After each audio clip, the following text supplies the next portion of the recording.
Hello everyone. इस video में हम डिस्कस करेंगे थर्मोडायनेमिक्स के सारे ही concepts. So let's begin. We need to begin with first law of thermodynamics. Thermodynamics में जब भी मैं कहूं system, system always refers to a cylinder enclosed with a piston. Piston रहेगा मासलेस, फ्रिक्शनलेस, एंड यहां पर एक गैस एनक्लोज्ड रहेगा। The enclosed gas is what I call system. System के बाहर जो भी रहेगा that is called surroundings.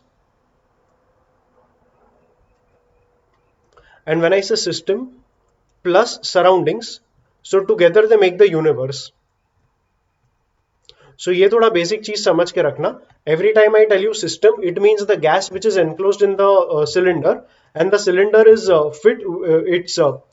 the cylinder के पास रहेगा एक massless frictionless piston. So yeah, first law of thermodynamics के लिए we need to define something called internal energy. Internal energy represent किया जाएगा by the symbol U. And internal energy मतलब it is the total of all possible energies of the system. Total of all possible energies of the system is what we call internal energy. अब हर factor जो internal energy को contribute करेगा, ये हर factor के बारे में हमें पता नहीं है. सो इंटरनल एनर्जी का एब्सोल्यूट वैल्यू कभी भी हम फाइंड नहीं कर सकते. बट व्हाट इफ आई से कि सिस्टम को मैंने हीट सप्लाई किया, and let us say I am supplying a heat of 20 joule to the system. अगर 20 जूल हीट मैंने सिस्टम को सप्लाई किया, तो सिस्टम 20 जूल हीट अब्सॉर्ब करेगा और इंटरनल एनर्जी बढ़ जाएगा by a quantity equal to 20 joule. तो मैं कहना चाहता हूं कि इंटरनल एनर्जी का एब्सोल्यूट वैल्यू हम फाइंड नहीं कर सकते, but change in internal energy कितना होगा ये हम कैलकुलेट कर सकेंगे. So for now the example I give you was, we will represent heat absorbed by the system with the symbol Q. So Q मतलब heat absorbed. When I say change, I mean delta, and change always means final minus initial. So every time I say delta U, it is always U2 minus U1. That is final internal energy minus initial internal energy. All throughout physics or all throughout wherever you see, change का मतलब is always final minus initial. मतलब मान लो मेरा wait आज अगर 50 है और कल 60 हो गया, तो change will be +10 because I do 60 minus 50. Whereas मेरा वेट आज 50 है और कल 40 हुआ, तो चेंज आएगा 40 minus 50 which is -10. So change is always final minus initial. Negative आया तो नेगेटिव लिखो. नेगेटिव चेंज आना मतलब वैल्यू रिड्यूस होगा, एंड पॉजिटिव चेंज आना मतलब वैल्यू इंक्रीज होगा. सो ये थोड़ा डेल्टा के बारे में समझ के रखना. Okay, I'll not rub it out, I'll let it remain. Delta U is U2 minus U1, basically final internal energy minus initial internal energy. For now मैंने कहा Q is the heat absorbed. अगर system ने heat absorb किया तो internal energy बढ़ेगा. सो delta U will be equal to Q. The formula is still incomplete because मान low heat absorb करके system expand हुआ. Now while the system expands, system is doing work. लेकिन work किया तो system का energy कम होगा. सो let us represent work done by the system with the symbol W. So W is work done by the system, and system ने काम किया तो system energy loss करेगा और इंटरनल एनर्जी रिड्यूस होगा. सो डेल्टा U में एक और टर्म आ जाएगा -W. Now this entirely completes the first law of thermodynamics. First law of thermodynamics यही है, delta U is Q minus W. We will discuss this in a little more detail, but आप ये formula अभी के लिए समझ के रखो. I'll just repeat the entire thing. मैंने कहा इसमें U मतलब internal energy. Internal energy is the total of all possible energies of the system. Internal energy का एब्सोल्यूट वैल्यू हम कैलकुलेट नहीं कर सकते बिकॉज जो सारे फैक्टर्स इंटरनल एनर्जी को बनाते हैं ये सारे फैक्टर्स हमें पता नहीं है. सो absolute value of internal energy can not be predicted, but अगर मैंने हीट सप्लाई किया या सिस्टम ने वर्क किया तो इंटरनल एनर्जी चेंज होगा, and that change in internal energy we can calculate. When I say change I mean change in internal energy मतलब delta U, and change is always final minus initial. So keep that in mind. Change in internal energy depend करेगा heat absorbed और work done by the system के ऊपर. अगर heat absorbed by the system हमने Q से represent किया तो heat absorb करने से इंटरनल एनर्जी बढ़ेगा, वेरएज सिस्टम ने अगर वर्क किया तो इंटरनल एनर्जी कम होगा. इस सब का टोटल करें तो Q माइनस W मतलब इससे एनर्जी बढ़ा, माइनस डब्ल्यू इसलिए किया बिकॉज डब्ल्यू करने से इंटरनल एनर्जी कम हो रहा था. सो क्यू माइनस डब्ल्यू से हमें डेल्टा यू का वैल्यू मिल जाएगा. So that's the equation we need to keep in mind. When I say Q, I said it is heat absorbed by the system. अगर system ने हीट एमिट किया तो क्या करेंगे? अगर क्यू हीट अब्सॉर्ब था तो एमिटेड हीट क्यू से ही रिप्रेजेंट करेंगे, बट वो एमिटेड हीट नेगेटिव लेंगे. फॉर एग्जाम्पल सिस्टम ने अगर 50 जूल अब्सॉर्ब किया तो हम क्यू कह देंगे 50 जूल आएगा. When I say Q is 50 joule, this means heat absorbed by the system is 50 joule. But on the other side अगर मैं कहूं कि सिस्टम ने 30 जूल एमिट किया, 30 जूल एमिट किया तो heat absorbed is not 30, rather heat emitted is 30. But Q मतलब heat absorbed ही रहेगा, तो क्यू तुम्हें लेना पड़ेगा negative. So when I say Q is minus 30, it means heat emitted by system is 30 joule. तो कहने का मतलब अब्सॉर्ब्ड हीट हमेशा पॉजिटिव लेंगे और एमिटेड हीट हमेशा नेगेटिव लेंगे. So if I about the numbers and just write general rule, इसे इरेज कर लो, इसे भी इरेज कर लो, and just write a general rule here that Q is positive if heat is absorbed and Q is negative if heat is emitted. Similar चीज हम work के लिए भी कहेंगे, work done by the system. अब system अगर expand होगा, work done का एक फॉर्मूला रहता है P delta V. It's not actually P delta V, it's integration P dV, but calculus वगैरह में अभी नहीं जाते हैं. Let's stick to P delta V for now. Once again delta मतलब चेंज एंड चेंज मतलब final minus initial. So we can write this as P V two minus V one. V2 मतलब final volume, V1 मतलब initial volume. अब मान लो system अगर expand हुआ तो expand होने से V2 बड़ा रहेगा, V1 छोटा रहेगा, तो V2 माइनस V1 एक पॉजिटिव नंबर आएगा एंड प्रेशर हमेशा पॉजिटिव रहता है. तो एक्सपांशन में you are seeing that this is positive, this is positive, तो वर्क डन भी पॉजिटिव आएगा. So we will say work done is positive if system expands, and similarly work done negative आएगा if system compresses.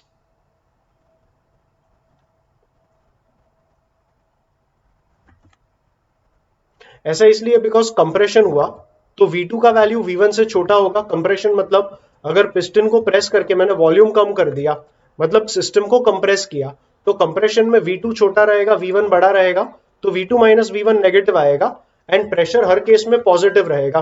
तो ये जो product आएगा वो negative आएगा and we can say work done is negative if system undergoes compression. तो जैसे मैंने Q का एक प्लस माइनस का सेटअप बताया, वैसे W का भी ये सेटअप हमें याद रखना है.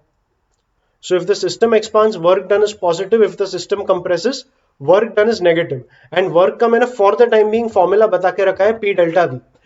अब फिजिक्स और केमिस्ट्री में एक मेजर डिफरेंस रहेगा. फिजिक्स में we define W as work done by the system. वही चीज अगर केमिस्ट्री में देखेंगे,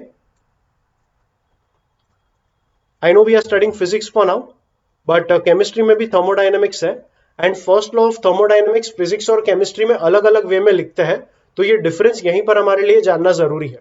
केमिस्ट्री में W is defined as work done on the system, work done on the system. अब इससे होता क्या है कि डेल्टा यू का डेफिनेशन चेंज हो जाएगा. Delta U will be Q, Q मतलब heat absorbed by the system. But अगर हम सिस्टम के ऊपर वर्क करेंगे, work done on the system will increase energy of the system. So delta U में Q माइनस W के बदले Q plus W करना होगा.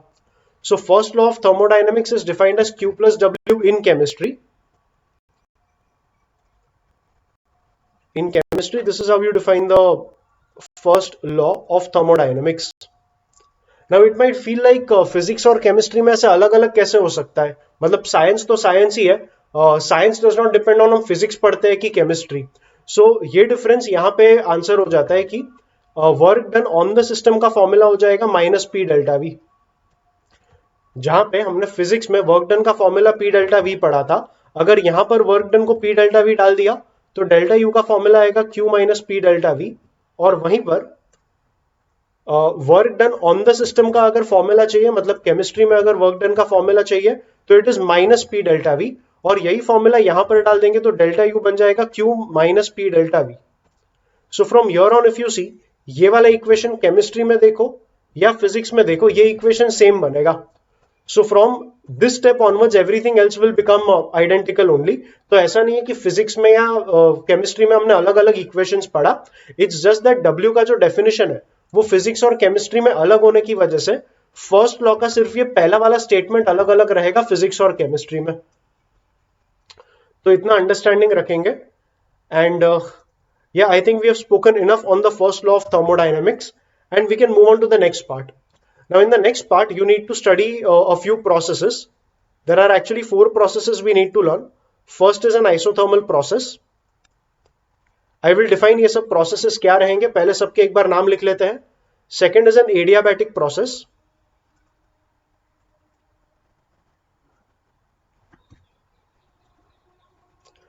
Third is isochoric. And the fourth is isobaric process. So when I say isothermal process, इस पूरे process में temperature of the system will remain constant. अब U का एक फॉर्मूला है, याद रखना U मतलब क्या, U मतलब इंटरनल एनर्जी. U का एक फॉर्मूला रहता है and based on that formula we say that U is proportional to temperature.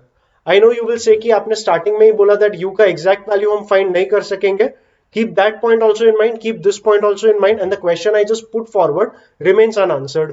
But आप ऐसा समझ के रखो U का एक फॉर्मूला रहेगा and U will be directly proportional to temperature.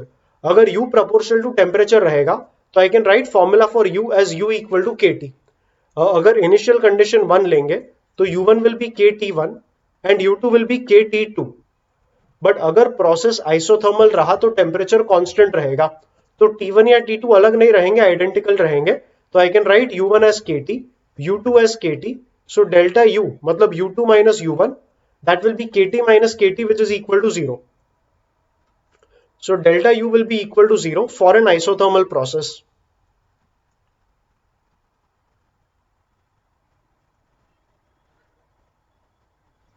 अगर डेल्टा U 0 आएगा तो डेल्टा U का फॉर्मूला था Q minus W. So we have Q minus W equal to 0. So Q equal to W.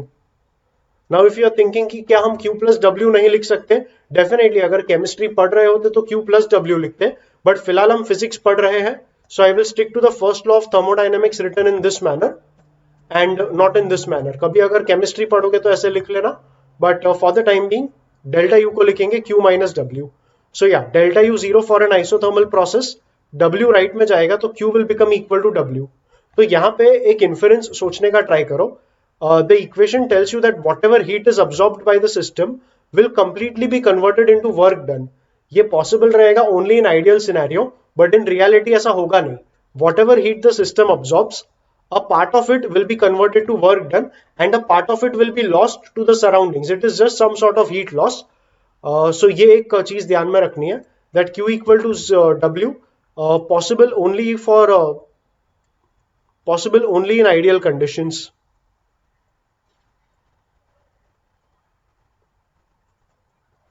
And reality कभी भी ideal होता नहीं है.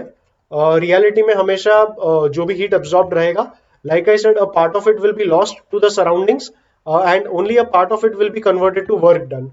But for now, considering everything is ideal, whatever heat the system absorbs will be fully converted to work done as per the equation you got here. अब हर process में हमें एक चीज करनी है. जैसे मैंने टेम्परेचर कांस्टेंट कहा एंड हमने डेल्टा U 0 निकाला और Q और W का एक रिलेशन आया, तो ये हमने फर्स्ट लॉ ऑफ थर्मोडायनेमिक्स पे ये सारे कंडीशंस अप्लाई किए. सेकंड हमें फाइंड करना होगा हर प्रोसेस में वर्क डन क्या रहेगा. अब वर्क डन का फॉर्मूला मैंने तो तुम्हें दे दिया, it was P delta V, but I also said it's not the exact formula. The exact formula for work done in any process is P dV integration. I mean integration P dV. Integration P dV करके जो भी final answer आया, that will be the final formula for work done in any process that you look at. So यहां पर work done का formula बनेगा.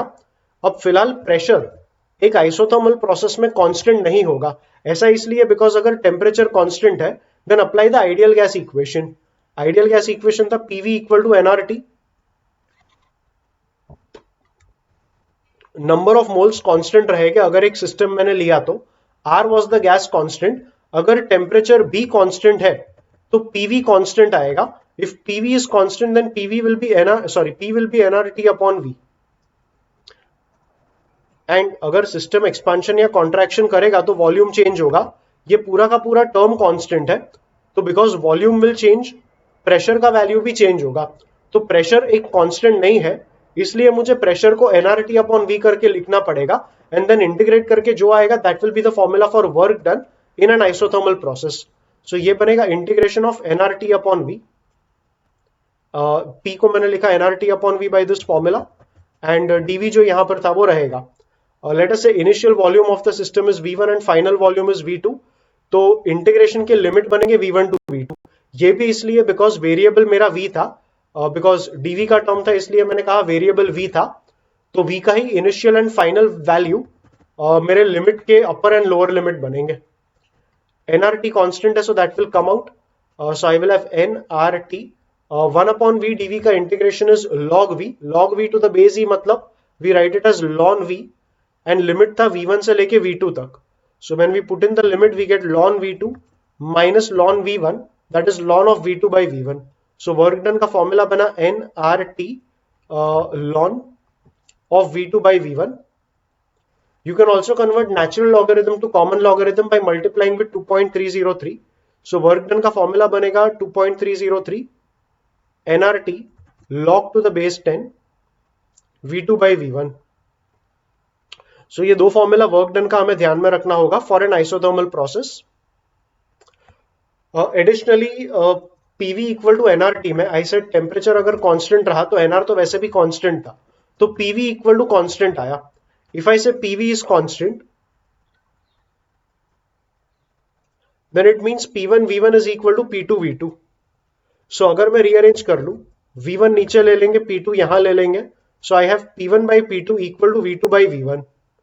So ये जो V2 by V1 का टर्म यहां पर मेरे पास आया, I can replace it with P1 by P2 and rewrite the work done formula as nRT ln of P1 by P2.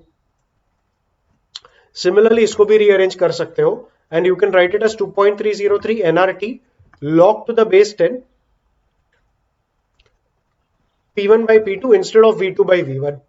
सो ये थोड़ा डिस्कशन था for an isothermal process. Let's go ahead with the next one, that is adiabatic process. Adiabatic process मतलब heat absorbed by the system will be equal to zero. You can even call it an isolated system. So isolated system मतलब वही gas enclosed in a cylinder fit with a massless frictionless piston. Gas कोई भी heat emit नहीं कर पाएगा और surroundings का कोई भी हीट अब्सॉर्ब नहीं कर पाएगा। ऐसे प्रोसेस को कहेंगे adiabatic process. So adiabatic process में heat absorbed by the system equal to zero आएगा। So first law of thermodynamics was Q minus W। Q को जीरो डाल दिया तो delta U equal to minus W हो जाएगा। So that's the application of this part to the first law of thermodynamics. And the next thing we need is the work done, the formula for work done. It is integration P dV. अब adiabatic process में ऐसा रहता है कि P और pressure और volume के बीच में एक इक्वेशन फॉलो होगा, that is PV power gamma equal to constant. अब यहां पर गैमा क्या है, तो gamma is called the adiabatic constant. It is defined as CP by CV। CP मतलब specific heat capacity of gas at constant pressure, and CV मतलब specific heat capacity of gas at constant volume. Specific heat capacity at constant pressure का मतलब होता है, okay, specific heat capacity मतलब amount of heat required to raise the temperature of 1 mole of gas by 1 degree Celsius. तो ये specific heat capacity, and gases के लिए constant pressure and constant volume पे स्पेसिफिक हीट कैपेसिटी अलग रहेगा। इसका theoretical reason भी मैं बता दूंगा, बट एक मैथमेटिकल रीजन भी समझ लो पहले। CP और CV का एक रिलेशन होता है that CP minus CV is R। R मतलब गैस कांस्टेंट। अब CP माइनस CV अगर एक पॉजिटिव नंबर आया तो CP will be greater than CV, and CP बड़ा है CV छोटा है, तो CP अपॉन CV करके गैमा का जो वैल्यू आएगा वो 1 से बड़ा आएगा। Gamma is again called adiabatic constant.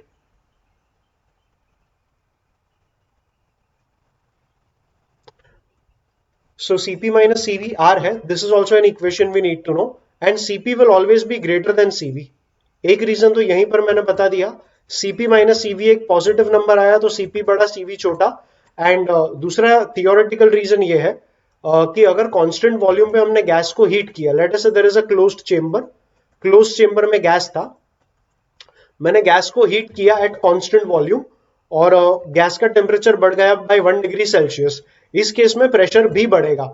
तो यहाँ पे मान लो 50 जूल का हीट रिक्वायरमेंट था and the temperature rise was 1 degree Celsius and pressure थोड़ा सा बढ़ गया, बिकॉज हीटिंग करने से प्रेशर बढ़ता है।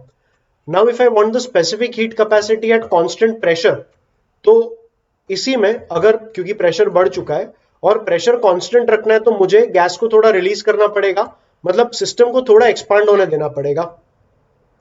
Now while the system expands a bit, जो टेम्परेचर राइज हमने 1 डिग्री सेल्सियस का अटेन किया था वो भी 1 डिग्री राइज नहीं रहेगा, because the gas is doing work it will lose energy and because it loses energy it will cool down, और 1 डिग्री का शायद 0.9 डिग्री इंक्रीज हो जाएगा फ्रॉम द स्टार्टिंग लेवल। तो प्रॉपर राइज इन टेम्परेचर को 1 degree बढ़ाने के लिए मुझे और हीट सप्लाई करना पड़ेगा। So now the heat supplied at constant pressure to increase the temperature by 1 degree Celsius will be slightly more than the heat you supplied at constant volume. तो इस वजह से Cp ग्रेटर देन Cv आएगा। Once again saying it in a very short language, constant pressure पे gas को expansion में थोड़ा work करना पड़ेगा और ये वर्क करने में थोड़ा हीट यूज अप होगा। ये एक्स्ट्रा हीट जो सप्लाइड रहेगा उस वजह से specific heat capacity at constant pressure will be greater then specific heat capacity at constant volume.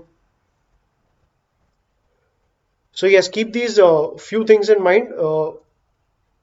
ये सारी चीजें रिलेटेड थी सीपीसीवी को लेकर। और गैमा मैंने कहा एडियाबैटिक कांस्टेंट रहेगा और defined as C P by C V, and adiabatic process में हमेशा पीवी पावर गैमा का जो वैल्यू है it will always be constant. Let's take that constant to be K for now. Okay, now I wanted to find the formula for work done. So work done का formula आएगा integration P DV. Pressure को हम यहां से लिखेंगे v power gamma goes down, so from here I can say p is k upon v power gamma, मतलब k v power minus gamma. So I will write pressure as k v power minus gamma dv, and volume के limits वही रहेंगे v1 से लेके v2 तक, v1 being the initial volume, v2 being the final volume. So work done का formula बना, k को बाहर ले लो and v power minus gamma का इंटीग्रेशन होगा v power minus gamma plus 1 upon minus gamma plus 1, and this has to go from v1 to v2. So when I put v2 over here I get k v2 power minus gamma plus 1, फिर minus आएगा, actually it will B v2 डाला और minus v1 डाल के जो मिला वो, but k से मल्टीप्लाई करके सेकेंड टर्म भी आ जाएगा k v1 power minus gamma plus 1, and denominator में ऑलरेडी था माइनस गैमा प्लस 1। एक नेगेटिव साइन यहां से कॉमन ले लेंगे, सो ये बन जाएगा माइनस ऑफ गैमा माइनस 1, और न्यूमरेटर में ये k v2 power minus gamma plus 1। Now a power m plus n is a power m into a power n, ये लॉज ऑफ इंडाइसिस था। तो यहां पर v2 power minus gamma plus 1 we can write it as v2 power minus gamma into v2। Similarly this also we can write as v1 power minus gamma into v1। अब अगर pv power gamma constant है तो p1 v1 power gamma is also k and p2 v2 power gamma is also k। Rather इसमें अगर डाल दे वो सब, so p1 is k v1 power minus gamma and p2 will be k v2 power minus gamma. So ये जो k v2 power minus gamma मिला we can write that as p2, and k v1 power minus gamma मिला उसे लिख लेंगे p1। So we gate p2 v2 minus p1 v1 upon minus of gamma minus 1। अगर minus हम ऊपर ले लें तो ये minus p2 v2 plus p1 v1 हो जाएगा। So if we rewrite the whole thing it will rather be p1 v1 minus p2 v2 upon gamma minus 1, and this becomes the final formula for work done. This is equal to W. This is the final formula for work done in an adiabatic process. So yes, this was a little bit of discussion around adiabatic process. Remember all the equations, remember all the discussions, and we can move on to isochoric process.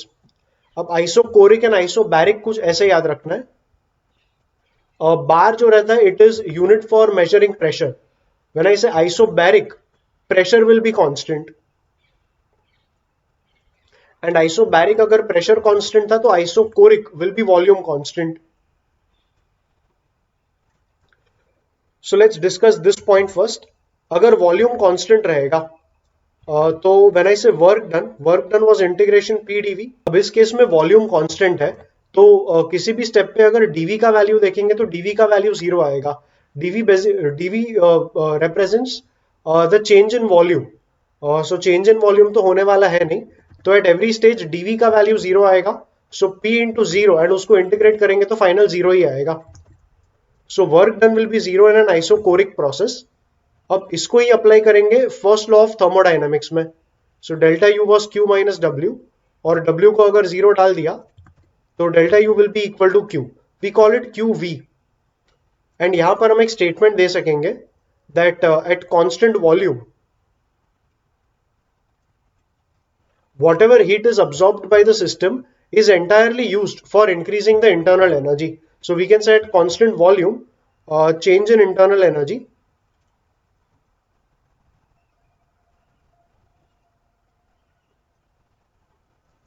is numerically equal to the heat absorbed by the system.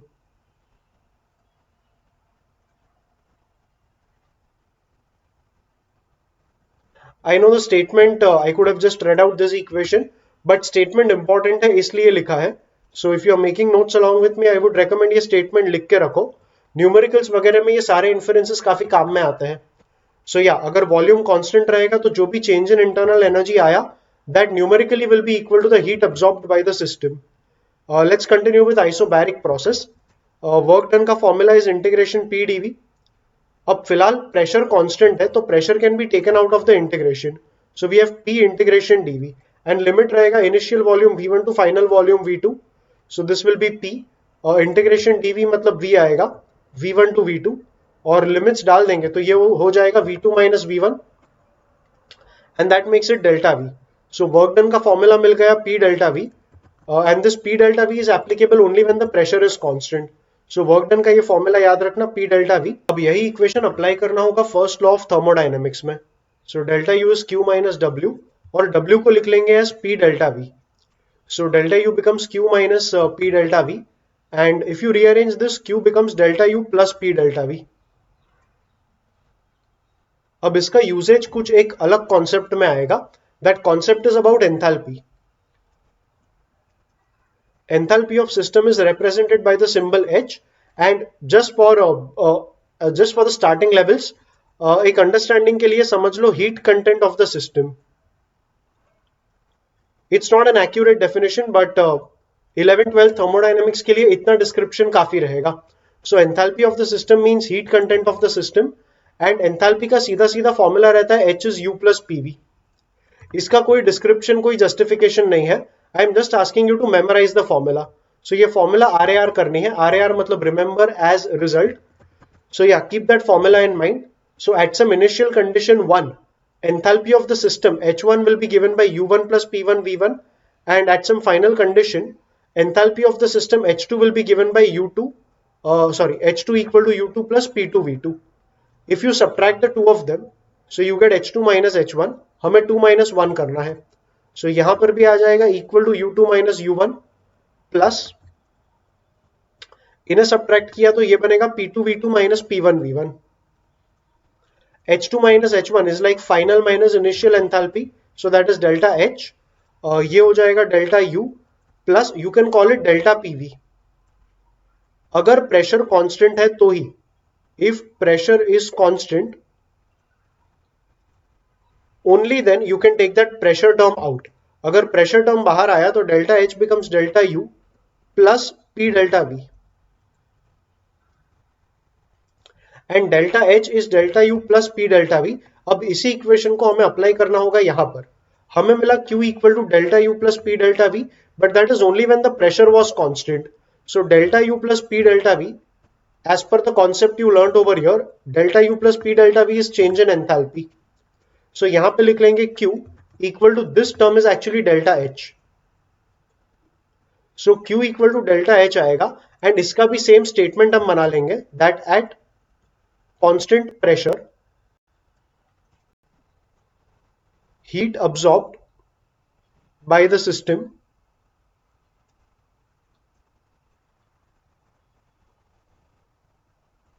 is numerically equal to the change in enthalpy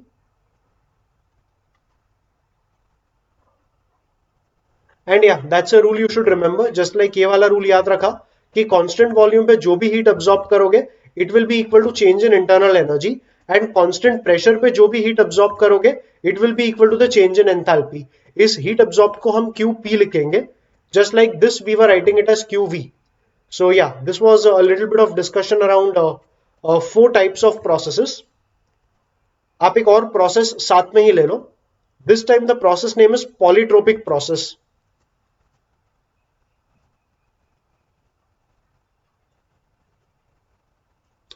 polytropic process मतलब जैसे adiabatic process था, adiabatic process में P और V का एक equation follow होगा, that is PV power gamma is constant. Polytropic process मतलब PV power N constant आएगा। जैसे वहां पे गैमा CP/CV था, वैसे यहाँ पे N कोई फिक्स नंबर नहीं होगा, मतलब it's a fix number only for every different process, but इसका कोई ऐसा डेफिनेशन नहीं है कि ये CP/CV रहेगा या कुछ और रहेगा। N will just be a certain number, एक फिक्स नंबर रहेगा। सो PV पावर N अगर किसी भी प्रोसेस के लिए कांस्टेंट आया, then that process will be called a polytropic process. इस प्रोसेस में वर्क डन का फॉर्मूला फाइंड करेंगे, the derivation actually remains the same as this process, just that gamma के जगह पे N आएगा, तो ये पूरा डेरिवेशन वापस रिपीट होगा एंड वर्क डन का फॉर्मूला बनेगा P1V1 माइनस P2V2 अपॉन इधर आया था गैमा -1 तो वहां आ जाएगा N-1। So work done in a polytropic process will become P1V1 minus P2V2 the whole upon N-1। Additionally एक फॉर्मूला और रहेगा पॉलीट्रोपिक प्रोसेस में, the formula is for C, that is specific heat capacity. So specific heat capacity in a polytropic process, अगर याद करोगे तो specific heat capacity gases के लिए कांस्टेंट प्रेशर पे अलग था, कांस्टेंट वॉल्यूम पे अलग था, मतलब डिफरेंट कंडीशंस में specific heat capacity of a gas different रहेगा। सो जब एक प्रोसेस पॉलीट्रोपिक रहेगा, मतलब ये वाला इक्वेशन अगर फॉलो होगा, तो पॉलीट्रोपिक प्रोसेस का specific heat capacity will be different from CP and CV both of them. तो ये specific heat capacity for a polytropic process, उसका फॉर्मूला बनेगा CV plus R upon 1 minus N।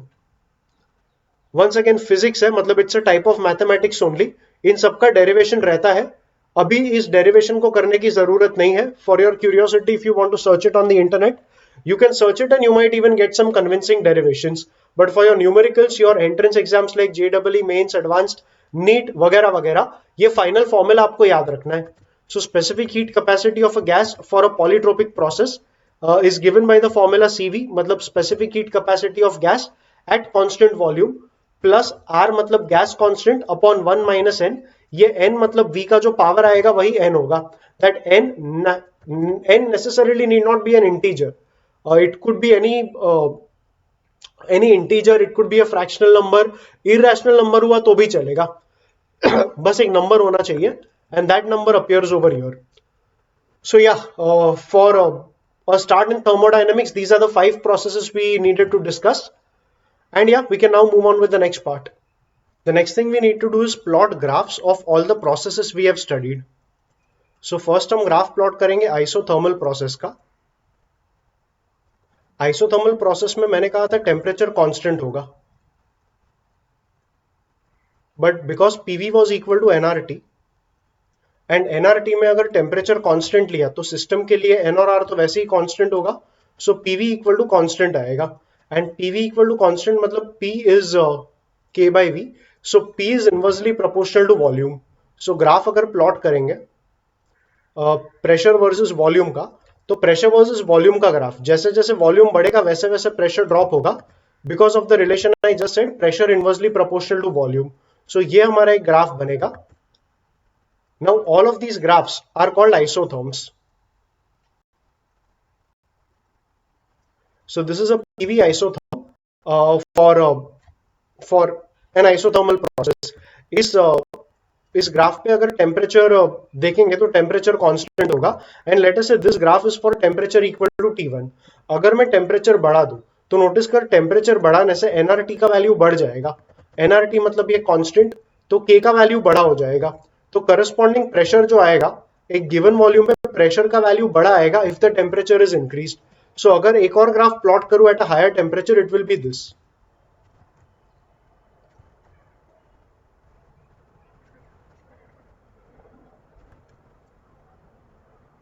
This is the PV graph at a temperature T2 and क्योंकि ये graph ऊपर की तरफ आया इसलिए हम कहेंगे T2 is greater than T1। That so happens because अगर एक सर्टेन वॉल्यूम ले लेंगे, अगर ये वॉल्यूम का कोई तो वैल्यू था, लेट्स कॉल इट V1, इस वॉल्यूम पे टेम्परेचर T1 पे ये प्रेशर आया और टेम्परेचर T2 पे ये प्रेशर आया। So the higher pressure corresponds to a higher temperature, which is why I said अगर ये तुम्हारा आइसोथर्म था टेम्परेचर T2 पे, तो T2 will be a temperature greater than T1. So yeah, this is the PV isotherm. This is the PV isotherm at a temperature T2. जितना temperature बढ़ेगा I said उतना graph तुम्हारा बाहर की तरफ जाएगा। So if there is a PV graph I have at I mean at this position, अगर ये आइसोथर्म लेंगे और इसका टेम्परेचर T3 रहेगा, सो यू कैन से T3 will be greater then T2 and या दैट कीप्स कंटिन्यूइंग। जितना बाहर टेम्परेचर उतना बड़ा, जितना अंदर टेम्परेचर उतना कम। और कोई भी दो आइसोथर्म्स कभी भी आपस में इंटरसेक्ट नहीं करेंगे। Two isotherms will never intersect each other. So ये तुम्हारा आइसोथर्मल प्रोसेस का ग्राफ आएगा। मैंने वर्क डन का फॉर्मूला कहा था इंटीग्रेशन पी डीवी। अब इन जनरल रूल है that integration y d x it represents the area under the graph. Area under the graph अगर इंटीग्रेशन वाई डी एक्स था तो यहाँ वाई मतलब प्रेशर एंड एक्स मतलब volume. So integration PdV will represent area under the graph and that area under the graph will represent the work done. So अगर temperature T1 ले लूं, so the area under the graph from let us say V1 to V2 is this area. So as per definition ये area मिला जाए, ये area calculate किया जाएगा by integration. So integration PdV will give that area, but integration PdV formula था work done का। तो work done आएगा integration PdV that is area under the graph. Basically I am trying to say area under the PV graph will represent work done, and that is true not only for an isothermal process, it is true for all processes because W equal to integration PdV was true for all processes. So yeah, W is integration PdV, so W will always be area under the PV graph no matter what process you take. So take the second one, adiabatic process. Adiabatic process में PV power gamma constant था। So P becomes, अगर constant के ले लिया, so this will be K upon V power gamma and gamma was CP by CV. CP was greater than CV, ये सब मैंने यहां पर डिस्कस किया था। Gamma was CP by CV and CP is always greater than CV. तो CP by CV 1 से बड़ा होगा तो गैमा हमेशा 1 से बड़ा आएगा। So if we get back here k upon v power gamma, so gamma अगर 1 से हमेशा बड़ा होगा, compare it with k upon v, k upon v करेंगे तो एक certain value आएगा, but v power gamma करने से gamma 1 से बड़ा है तो v का जो भी value था आइसोथर्मल के लिए वो value यहाँ पे थोड़ा बड़ा रहेगा। v power gamma का value v के कंपेयर में बड़ा होगा तो प्रेशर का value corresponding कम आएगा। So अगर ये आइसोथर्मल का ग्राफ था, सो एडियाबैटिक का ग्राफ उससे हमेशा स्टीपर ही आएगा because at a certain volume और rather at a certain pressure the volume you get for an isothermal process will be more and the volume that you get for an adiabatic process will be less. So अगर एक certain pressure volume से हम start करेंगे, if this is pressure this is volume and let's say we go from let us say this is volume V1 and this is volume V2. So if we go from V1 to V2 isothermally, you will have a certain isotherm and अगर वही V1 से V2 adiabatic process के through जाना है तो जो graph रहेगा वो नीचे की तरफ आएगा because of the very equation I showed you here. So this will be the graph, the upper one will be the graph for an isothermal process and I said for an adiabatic process the graph will always be steeper. Steeper means steeper than an isothermal process. यही graph अगर मैं let's say final position same मान लूं, so let's say this is pressure volume, let us say the final volume is same. So अगर isothermal से हम ऐसे आए थे तो adiabatic से हमें ऐसे आना होगा. This will be the graph for adiabatic process and this will be the graph for isothermal process if we are reaching the same final volume. Inference being the same, initial भी same था, initial volume. Inference वही है कि हमारा adiabatic का slope, adiabatic का steepness हमेशा ज्यादा रहेगा एंड आइसोथर्मल का स्टीपनेस हमेशा कम रहेगा. Irrespective of the process, like I said, work done will always be area under the graph. So मान लो V1 से V2 हमें वर्क डन चाहिए एडियाबैटिक प्रोसेस में, so we will take area under the adiabatic graph. This area will give us work done. Work done का formula था integration P dV, and if you remember adiabatic के work done का formula हमने derive किया ही था. It was P1V1 minus P2V2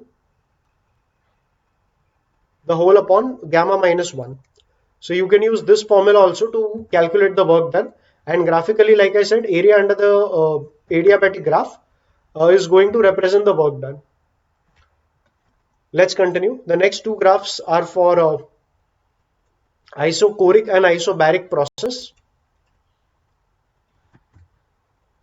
अब isochoric process में वर्क डन वैसे भी जीरो था, तो एरिया अंडर द ग्राफ भी जो है वो जीरो ही आएगा.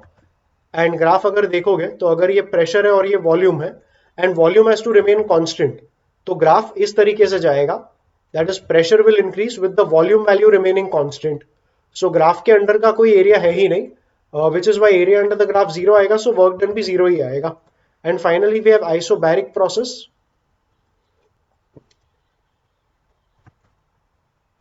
आइसोबैरिक प्रोसेस में प्रेशर कांस्टेंट था. So if this is pressure volume, volume चाहे कितना ही वेरी करे, प्रेशर अगर कांस्टेंट रहेगा तो यहां पर एक हॉरिजॉन्टल लाइन आएगा.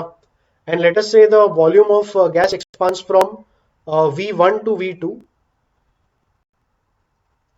So area under the graph will be this, and this value will this area will represent the work done. So work done is integration PdV, which is area under the PV graph.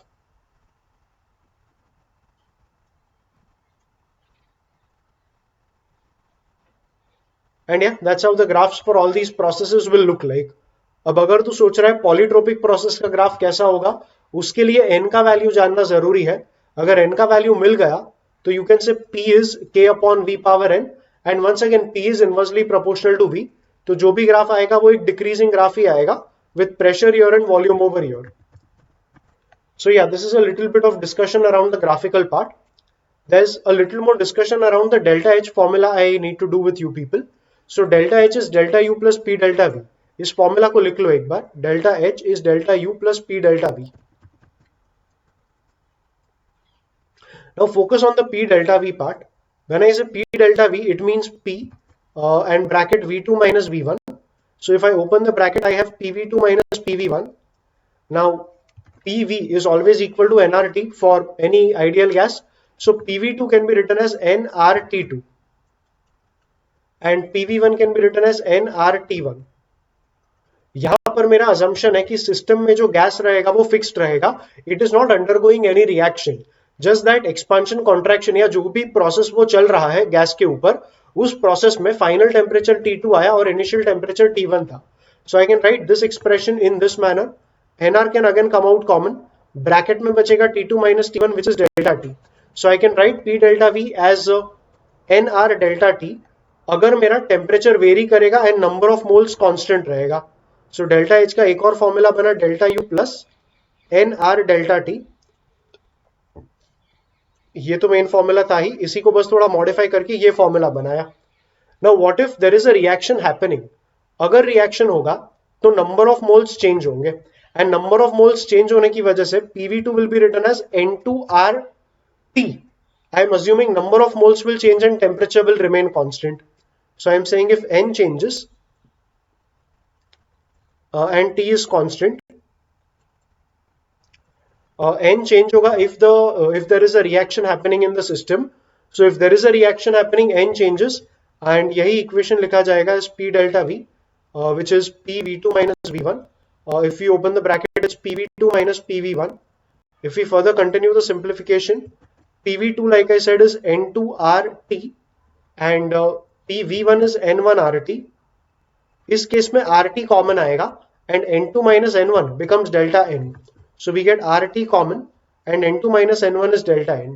सो यही formula हम rewrite कर सकेंगे as delta H is delta U plus if the reaction happens it will be R T delta n, that is P delta V को लिख लिया, this is P delta V का पूरा simplification, P delta V को लिख लिया R T delta n. So that's the formula for delta H if a reaction happens. यहां पर delta N is change in number of moles of only gaseous species, no solids no liquids. ऐसा इसलिए क्योंकि यहां पे हमने PV equal to NRT equation use किया and if PV is NRT it is applicable only for gases. So जब delta n calculate करेंगे it will be change in number of moles for only gases not solids and liquids. तो ये एक important point रहेगा, इसको ध्यान में रखना. सो या ये एंथैल्पी चेंज का पूरा एक छोटा सा डिस्कशन था जो करना था. And yeah we can now move on to the next part. Okay, so the next part deals with second law of thermodynamics. Second law of thermodynamics की अगर थियरी रीड करोगे तो टोटल 3 स्टेटमेंट्स मिलेंगे. You can find them in NCERT और any of the reference books that you are reading. आपको total मिलेंगे 3 statements, but her statement का इन अ वे meaning यही रहेगा that heat flows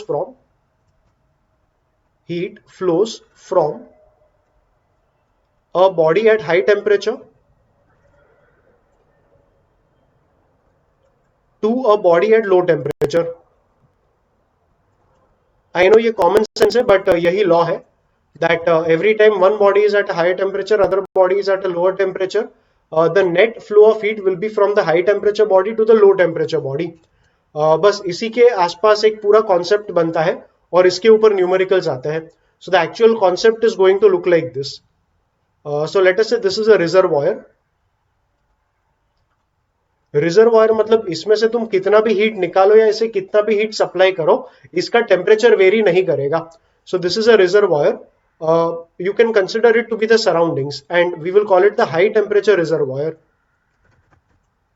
Okay, don't call it the surroundings or system or anything. Let's just call it the high temperature reservoir. इसका temperature मान लो T1 है. Then you consider a low temperature reservoir at a temperature T2.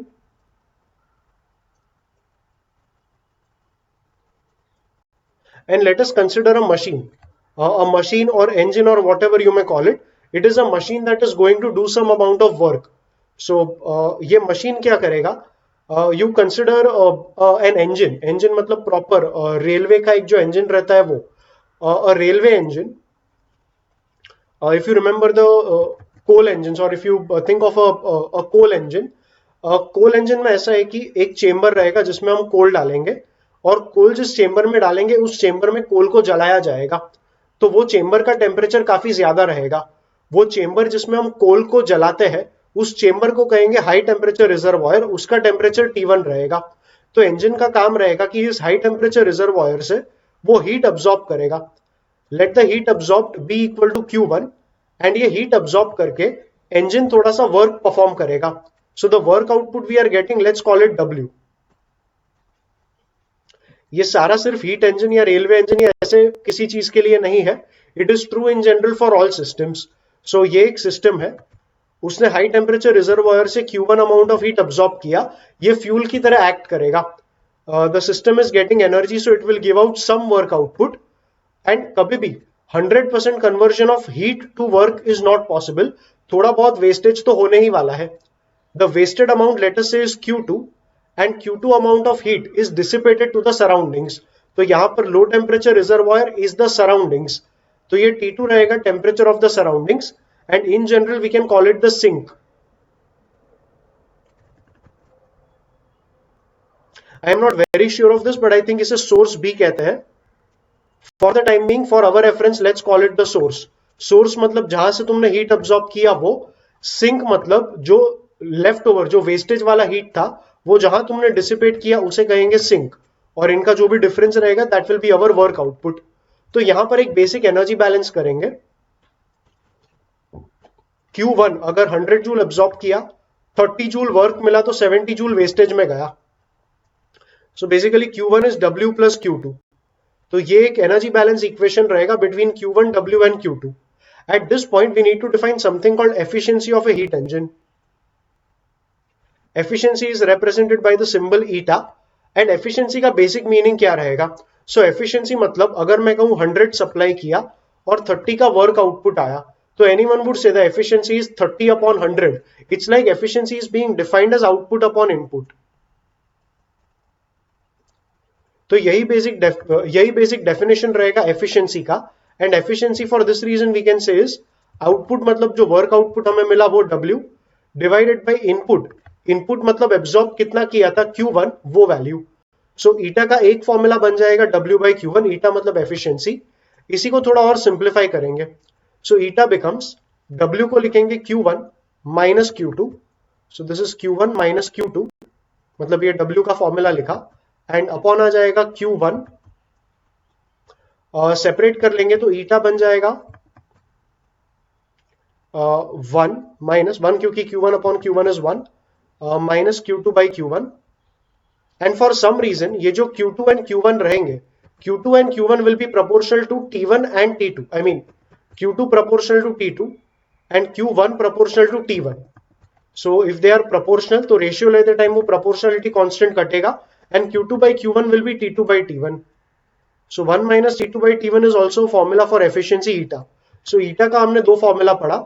ये दोनों ही formula याद रखना है. एक है W by Q1 एंड एक रहेगा 1 minus T2 by T1. तो इन फॉर्मूला के ऊपर बेस्ड इस कॉन्सेप्ट के ऊपर काफी बार क्वेश्चंस पूछते हैं.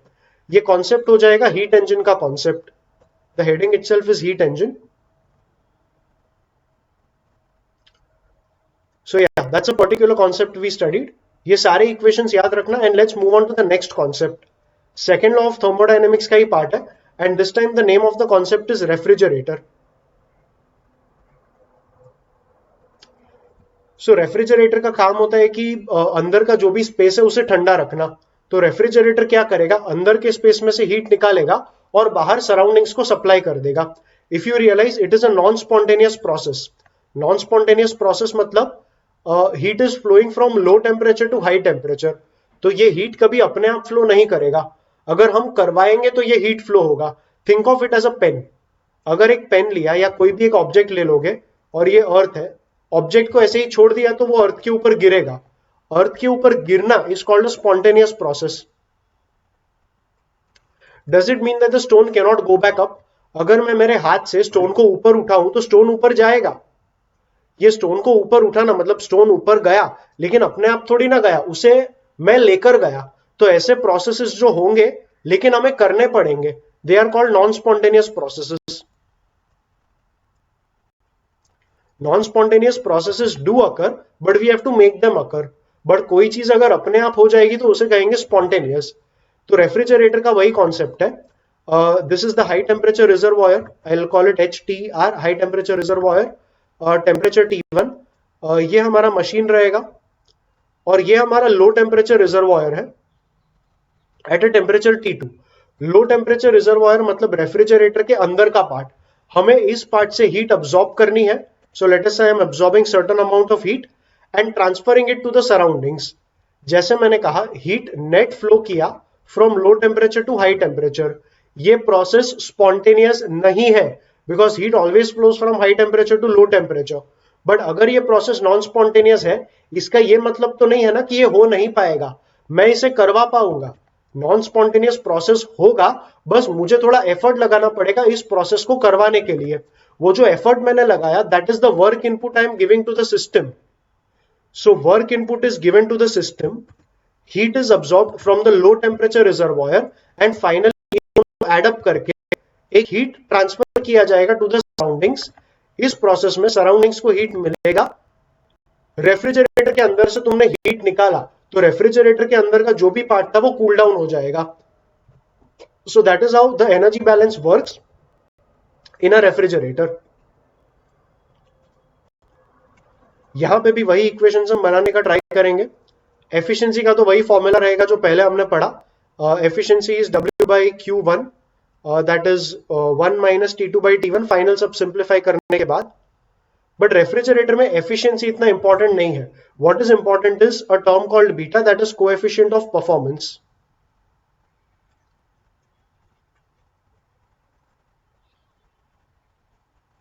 Now when I say coefficient of performance, एक रेफ्रिजरेटर अगर खरीदने जाओगे तो इन सारे टर्म्स में से कौन सा चीजें हैं जो तुम नोटिस करोगे, या कौन सा पैरामीटर्स रहेगा जिससे तुम जज करोगे कि रेफ्रिजरेटर अच्छा है कि बुरा है? तो नंबर वन, ये वर्क इनपुट हमारा था। हम चाहते हैं कि रेफ्रिजरेटर अगर हम लगाए तो हमारा वर्क इनपुट मिनिमम होना चाहिए। अगर हमारा वर्क मिनिमम है तो इस रेफ्रिजरेटर को चलाने में एफर्ट कम लगा और ये हमारे लिए अच्छा होगा। सो डब्ल्यू का वैल्यू कम होना चाहिए for the performance to be better. तो coefficient of performance inversely depends on the work done. अगर वर्क डन कम तो परफॉर्मेंस बेटर, वर्क डन ज्यादा तो परफॉर्मेंस कम। So beta will be inversely proportional to W. So W का term नीचे आएगा। अब मुझे करना था रेफ्रिजरेटर के अंदर के पार्ट को कूल, मतलब लो टेम्परेचर रिजर्वायर को कूल करना था। ये बाहर जो गया हीट उसे Q1 लिखेंगे, एब्जॉर्ब हीट Q2 लिखेंगे। हमें चाहिए कि Q2 का वैल्यू जितना ज्यादा रहे वो अच्छा, because Q2 is the heat you are absorbing. जितना हीट अब्सॉर्ब करोगे उतना ज्यादा ठंडा अंदर का पार्ट होगा। So we want Q2 to be more. अगर Q2 ज्यादा है तो परफॉर्मेंस बेटर, Q2 कम है तो परफॉर्मेंस खराब। तो coefficient of performance directly proportional रहेगा Q2 के साथ। सो बीटा का फॉर्मूला बनेगा Q2 by W. So yes, for a refrigerator, the more important term will be coefficient of performance. If you notice, ये सारे arrows exactly opposite हो गए to what they were in case of a heat engine. So ये भी एक ध्यान में रखना. And let's try finding a relation between beta and eta. But उसके पहले इसको simplify करना होगा. So यहाँ से you can say beta becomes Q2 upon. यहाँ पर भी incoming arrows are Q2 and W. Outgoing is Q1. So as an energy balance, you can say Q1 is Q2 plus W. और ये जो W है इसे यहीं से लिख लेंगे Q1 माइनस Q2।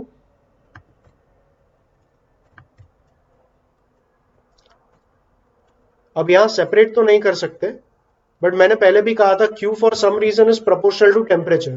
तो Q2 प्रोपोर्शनल टू T2 आएगा and Q1 minus Q2 will then become T1 minus T2। तो ये बीटा का फॉर्मूला बना। ऊपर नीचे we can divide with T1। So beta बन जाएगा T2 बाई T1 अपॉन नीचे आ जाएगा T1 से डिवाइड करके 1 माइनस T2 बाई T1। अब 1 minus T2 by T1 is actually the formula for eta. तो नीचे आ जाएगा ईटा एंड T2 बाई T1 इसमें अगर राइट में लिया, सॉरी लेफ्ट में लिया, और ईटा अगर राइट में ले लिया, so we will have T2 minus sorry T2 upon T1 is 1 minus eta. So ये T2 बाई T1 को लिख लेंगे 1 minus eta and that becomes a relation between beta and eta. So beta का ये वाला फॉर्मूला याद रखेंगे। If possible remember this formula also. Actually ये मगअप नहीं किया तो चलेगा, you can actually derive it from your only. So yeah beta का ये एक फॉर्मूला, बीटा का ये दूसरा फॉर्मूला एंड बीटा का ये वाला भी एक रिलेशन रहेगा ईटा के साथ। इतनी चीजें याद रखनी होगी। Let's continue. रेफ्रिजरेटर के बदले काफी बार अगर हम कह देंगे हीट पंप, हीट पंप का काम होता है कि किसी एक ऑब्जेक्ट को हमें हीट करना है। अगर ऑब्जेक्ट को हीट करना है तो कुछ ऐसा एरोस बनेगा। This is the high temperature reservoir. This is basically the object that you are heating. तो इसका टेम्परेचर मान लो T1 है. This is the engine or the pump that is heating the object. And this is the low temperature reservoir जिसका temperature T2 रहेगा। इस setup में low temperature reservoir मतलब surroundings. Heat pump काम करेगा because it is a pump, it has to do work in supplying heat to the high temperature reservoir. ये heat supply करेगा surroundings में से अब्सॉर्ब करके। तो सराउंडिंग्स में से हीट अब्सॉर्ब होते रहेगा and it will be used to keep heating that object. तो हीट पंप मतलब ये पंप यहां से हीट अब्सॉर्ब करेगा Q2 एंड सप्लाई करेगा to high temperature reservoir. Let us say Q1 supply किया और हाई टेम्परेचर ऑब्जेक्ट जो था उसे हीट करते रहेगा। Flow of heat is from low temperature to high temperature, non spontaneous process. So हमें वर्क करना पड़ेगा। So work will be done on the system, मतलब हमें वर्क सप्लाई करना पड़ेगा for the entire passage of heat to happen. अगर यहाँ पे हम बैलेंसिंग कर लेंगे तो Q1 will become equal to Q2 plus W once again because output is Q1, inputs are W and Q2। सो या इनपुट इक्वल टू आउटपुट से एक हमारा एनर्जी बैलेंस बना एंड यहां पे हम डिफाइन करेंगे वापस coefficient of performance. Coefficient of performance इसमें भी हम बीटा ही लिखेंगे।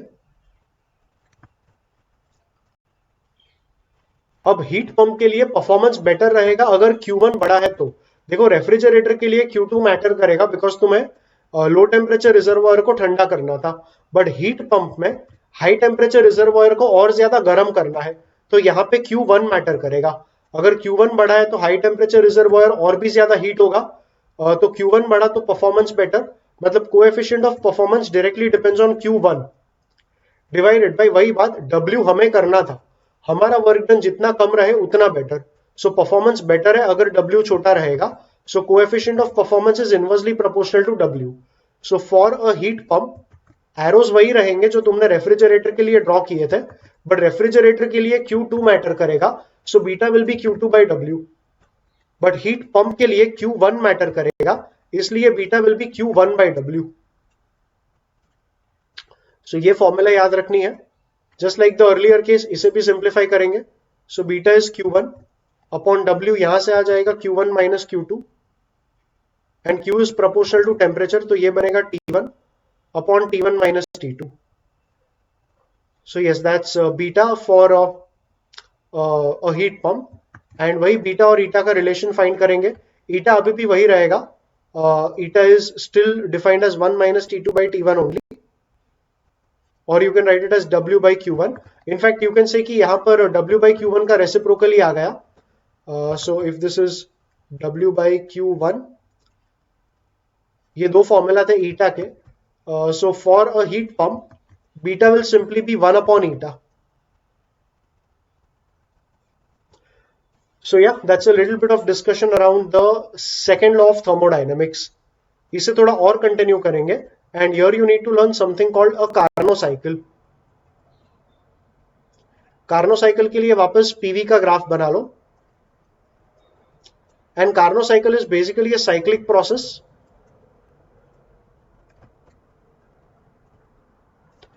It contains two adiabatic and two isothermal processes.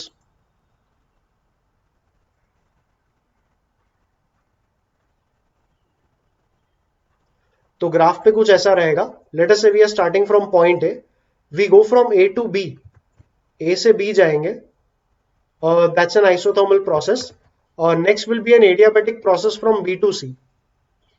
अब ये आइसोथर्मल है बिकॉज इसका स्टीपनेस कम है, ये स्टीपनेस ज्यादा है इसलिए वो एडियाबैटिक प्रोसेस है। We will then go from C to D by an isothermal process, and we will go from D to A by an adiabatic process. Linear नहीं है, नॉन लीनियर है इस तरीके से। सो या that's a cyclic process from A to B to C to D and D to A. These steeper ones are the adiabatic processes, मतलब BC and DA are adiabatic, and the less steeper ones are isothermal, that is AB, and C to D are isothermal processes. First law of thermodynamics के हिसाब से delta U is Q minus W. अब अगर हमने ए से शुरू किया था तो इनिशियल स्टेट ऑफ सिस्टम, मतलब ए पे जो प्रेशर वॉल्यूम था वही रहेगा, टेम्परेचर भी वही रहेगा जो ए पर था, and final temperature of the system भी वही रहेगा जो ए पर था। सो डेल्टा यू मतलब U2 minus U1, basically final minus initial. Initial internal energy मैंने कहा था प्रोपोर्शनल टू टेम्परेचर होगा, प्रोपोर्शनलिटी हटा देंगे तो एक कांस्टेंट आएगा, सो U इक्वल टू KT एक फॉर्मूला बनेगा। सो U1 will be K into TA and U2 will also B K into TA only. अगर U2 माइनस U1 करेंगे तो डेल्टा U का वैल्यू 0 आएगा। तो क्योंकि एक साइक्लिक प्रोसेस है, साइक्लिक प्रोसेस में इनिशियल फाइनल स्टेट सेम होने की वजह से इंटरनल एनर्जी में कोई चेंज नहीं आएगा, and that is why delta U becomes equal to 0। So we have 0 equal to Q minus W and Q becomes equal to W। तो ये तो एक चीज हो गया, we learn over here that delta U will be 0 for a cyclic process. Delta U is 0 always for all cyclic processes. Let's continue with that derivation further or the concept further. मुझे इस case में देखना है कि work done क्या होगा। अब मैंने कहा था work done is area under the PV graph. So अगर हम ए टू बी जाते हैं, हमारा वॉल्यूम इस वैल्यू से लेके इस वैल्यू तक बड़ा हुआ, एंड वॉल्यूम जब भी बढ़ेगा तभी वर्क डन पॉजिटिव होगा, बिकॉज वॉल्यूम बढ़ा मतलब एक्सपेंशन हुआ, and work done was integration P DV. Pressure तो हर बार पॉजिटिव रहेगा, एंड बढ़ते वॉल्यूम में डीवी भी पॉजिटिव होगा, तो ओवरऑल प्रोडक्ट पॉजिटिव आएगा एंड वर्क डन भी पॉजिटिव बनेगा. So if I say work done in the process A B, it's area under the PV graph, मतलब ये पूरा जो रेड रीजन रहेगा that will be the work done from A to B. Similarly, work done from B to C, it's going to be area under the BC part of the graph, which is this area. Now understand this, when you come from C to D, C to D में हमारा volume drop हुआ because on the volume axis you are coming on the left. So volume कम होने की वजह से ये dV का जो टर्म है वो नेगेटिव रहेगा. तो when you go from C to D, the system compresses and system compress होने की वजह से वर्क डन जो है वो नेगेटिव रहेगा. तो ये जो एरिया अभी सी और डी के मतलब द पार्ट सी डी, उसके अंडर का जो एरिया रहेगा ये एरिया नेगेटिव आएगा. And same thing from D to A, अगर डी टू ए जाएंगे तो ये वाला जो एरिया रहेगा, this area, that is area under the D a graph, वो हमारा वर्क डन होगा और ये भी नेगेटिव में रहेगा because volume is still decreasing. तो ओवरऑल वर्क डन अगर कैलकुलेट करें, इसे इरेज कर लेंगे. So overall work done is going to be work done on A B plus work done on B C plus work done on C D plus work done on D A. I said इसका convention positive रहेगा, ये भी positive रहेगा, ये negative आएगा और ये negative आएगा. तो एरिया वाइज अगर थोड़ा नोटिस करोगे ना, तो total work done is the area of A B C D. ये जो भी शेप बना, इस शेप का जो एरिया रहेगा that will finally be the work done. And because positive वाले जो एरियाज थे, ये पॉजिटिव एरियाज बड़े थे, नेगेटिव एरियाज छोटे थे, तो ओवरऑल वर्क डन फिलहाल इस वाले साइकिल में पॉजिटिव आएगा. सो वर्क डन ऑन अगर मैं कहूं ए बी सी डी, तो ओवरऑल ये पॉजिटिव आया and it is area of that shape A B C D. So या दैट्स द कॉन्सेप्ट. और ये जो भी वर्क हमें मिलेगा, that work numerically will also be equal to the heat absorbed Q, because वही चीज यहां पे डिराइव की थी, डेल्टा यू जीरो होने की वजह से Q एंड W इक्वल आया. So the total work done on A B C D throughout the process, that will be equal to the heat absorbed by the system. तो yeah ये भी एक concept था. And yeah some more inferences over this concept. देखो A से B अगर देखेंगे तो मैंने कहा आइसोथर्मल प्रोसेस था. सो ए से B, let's say the temperature is T1, मतलब ए पे भी टेम्परेचर T1 ही होगा, बी पे भी टेम्परेचर T1 ही आएगा, बिकॉज आइसोथर्मल है तो दोनों में टेम्परेचर सेम होगा. अब B2C एडियाबैटिक है, तो B2C पे Q हीट अब्सॉर्ब 0 आएगा, बट C पे जो टेम्परेचर फाइनली होगा वो अलग रहेगा. सो लेट्स से T पे टेम्परेचर T2 आया. अब CD आइसोथर्मल प्रोसेस है, तो D पे भी टेम्परेचर T2 ही आएगा. Now we have two temperatures in the entire Carnot cycle. हमने हीट इंजन में पढ़ा था, ओके ये रेफ्रिजरेटर हो गया. हीट इंजन में हमने पढ़ा था एफिशिएंसी का ये वाला formula. The same formula will be applicable here also. So कभी भी मैं कहूँ efficiency of a Carnot cycle, it will be defined as W by Q1. एक तो W मतलब work done in the entire process and that is the total work done, मतलब ये जो एरिया हमें मिला, that work is what we will consider as W. But Q1 अगर देखेंगे तो इस वाले सेटअप में Q1 मतलब हीट अब्सॉर्ब्ड था एंड Q2 एमिटेड हीट था, but Q2 does not appear anywhere in the equation. इस पूरे प्रोसेस में हीट जितना अब्सॉर्ब हुआ रहेगा उतना ही हीट Q1 को रिप्रेजेंट करेगा. हीट कहां कहां पर एब्सॉर्ब होगा वो भी हम देखेंगे, but for the time being eta will be W by Q1. And simplify करके मिला था 1 minus T2 by T1. T2 मतलब लोअर टेम्परेचर, T1 मतलब हायर टेम्परेचर. अब अगर ये एक आइसोथर्म है और ये वाला एक आइसोथर्म है, मैंने कहा था जो भी आइसोथर्म बाहर होगा उसका टेम्परेचर बड़ा रहेगा, तो फिलहाल T1 बड़ा रहेगा, T2 छोटा रहेगा. तो ईटा का फॉर्मूला इसमें भी हो जाएगा 1 minus T2 by T1. T2 by T1 में T2 is always the lower temperature and T1 is the higher temperature. इसमें भी T1 high temperature, T2 low temperature. So efficiency of the Carnot cycle के लिए ये formula applicable होगा. W like I said is work done in the entire process ABCD, मतलब area of the shape. अब Q1 क्या लेंगे? Notice करो जब भी हम A से B गए थे तब एक्सपांशन हुआ. अगर एक्सपांशन होगा तो हीट अब्सॉर्ब होगा, because see you have to maintain the temperature constant. अगर एक्सपांशन होगा तो ideally gas is doing work and while doing work the gas will lose energy. अगर गैस का एनर्जी लॉस हुआ तो वो सिस्टम कूल डाउन होगा, बट सिस्टम कूल डाउन होना नहीं चाहिए because temperature has to remain constant. तो वो जो कूल सिस्टम होने वाला था उसका टेम्परेचर हायर मेंटेन करने के लिए हीट अब्सॉर्ब करना जरूरी है. तो ए से बी वाले प्रोसेस में हीट अब्सॉर्ब होगा. B2C वैसे भी एडियाबैटिक था तो Q जीरो आएगा। सिमिलरली DA वॉज एडियाबैटिक तो इसमें भी Q जीरो आएगा। बट C2D कंप्रेशन हुआ, अगर एक्सपांशन में हीट एब्जॉर्ब होगा तो कंप्रेशन में हीट एमिट होगा। कंप्रेशन मतलब आइसोथर्मल कंप्रेशन में हीट एमिट होगा एंड आइसोथर्मल एक्सपांशन में हीट एब्जॉर्ब होगा। So heat is being absorbed only on the path AB। So यहां पर Q1 can also be written as QAB। And या that's how we define the efficiency of a Carnot cycle. तो ये थोड़ा discussion था around अ Carnot cycle. इस तरीके के सिमिलर सेटअप्स काफी बार कॉम्पिटिटिव एग्जाम्स में पूछते हैं, where the graph given to you will look like this. अब ये कार्नो साइकिल नहीं होगा but it will be a cyclic process looking like this. So let us say the process is A B C D and you are going from A to B, B to C, C to D and D to A। अगर मैं पूछूं work done क्या रहेगा, तो work done is going to be area of the graph and you should know whether work done positive आएगा या negative. एक तो ए बी पे वॉल्यूम कांस्टेंट है तो work done on A B जो आएगा वो जीरो आएगा। Then we need to see work done on B C. Let's take the volume values also as V1 V2, you can call this P2 and this you can call P1। या सो मैंने इसे work done on BC, BC पे work done क्या रहेगा। सो BC पे pressure constant है and work done का सीधा सीधा फॉर्मूला बनेगा P डेल्टा V। BC पर जो प्रेशर आएगा through out BC the pressure is constant eight P2। So P मतलब P2, डेल्टा V मतलब final minus initial volume, it is V2 minus V1। If you notice V2 बड़ा है V1 छोटा है तो V2 माइनस V1 पॉजिटिव आएगा and pressure वैसे ही positive रहता है तो ये पॉजिटिव वैल्यू आएगा। एडिशनली ग्राफिकली देखेंगे तो work done on BC is area under the BC graph, that's this entire area। So the blue area I've marked is the work done on BC। Work done on CD, CD once again it's an isochoric process जहां पर volume constant है तो work done on CD वापस तुम्हारा zero आएगा।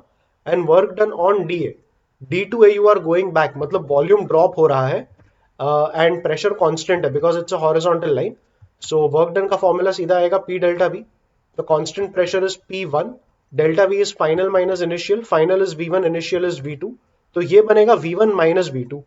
तो ये value देखेंगे तो नेगेटिव आएगा बिकॉज V1 छोटा है V2 बड़ा है। So the overall work done is work done on AB plus BC plus CD plus DA। ये दो वैल्यूज तो चलो जीरो है, इन दोनों को अगर ऐड कर देंगे so we will have P2 V2 minus V1 plus P1 V1 minus V2। What you can do is you can take a negative sign common from here। तो नेगेटिव कॉमन लेके ये minus हो जाएगा, this will be minus V1 plus V2 मतलब that is V2 minus V1 only. अब V2 minus V1 भी दोनों में से कॉमन ले सकेंगे।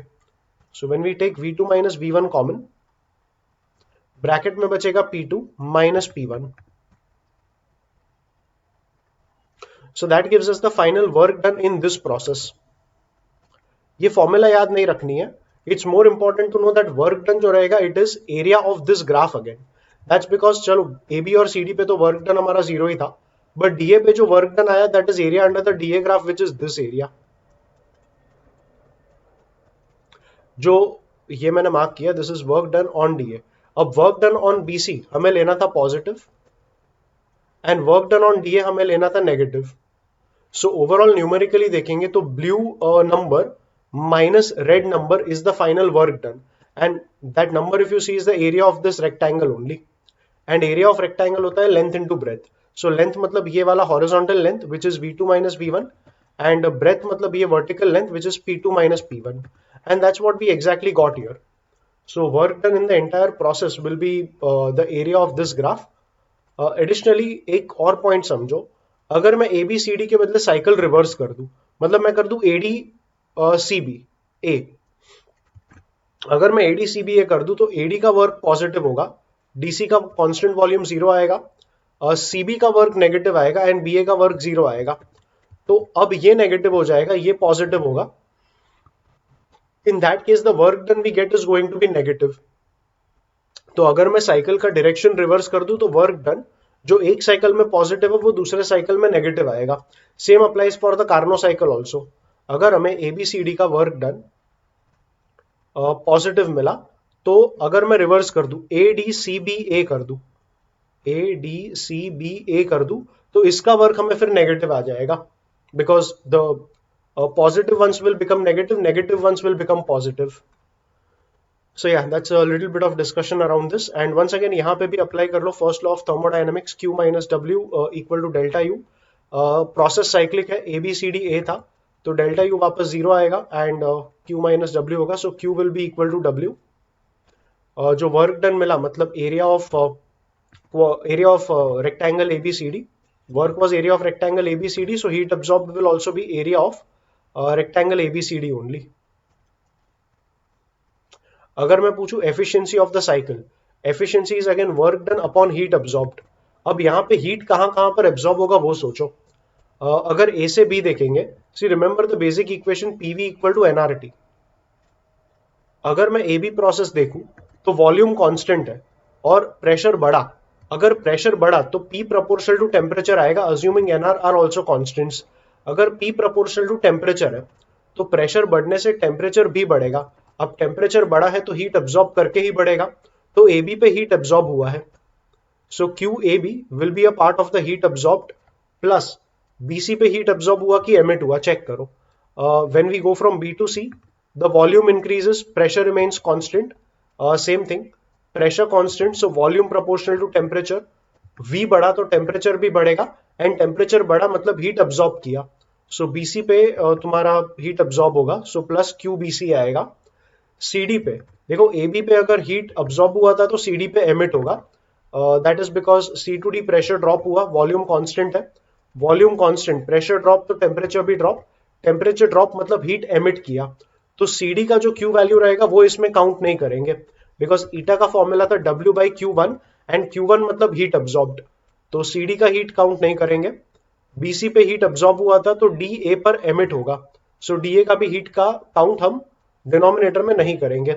And for all those who need an explanation again, D2A pressure constant, so pressure constant, volume decreases तो temperature भी ड्रॉप होगा, टेम्परेचर ड्रॉप मतलब हीट एमिट हुआ, एब्सॉर्ब नहीं हुआ, तो वो कंपोनेंट या वो टर्म तुम्हारा डिनोमिनेटर में नहीं आया. So yeah, this is again cyclic processes के ऊपर थोड़ा बहुत discussion, and yeah, we can now continue with the next topic. Now this topic is the third law of thermodynamics. Third law of thermodynamics states that entropy of universe always increases in a spontaneous process.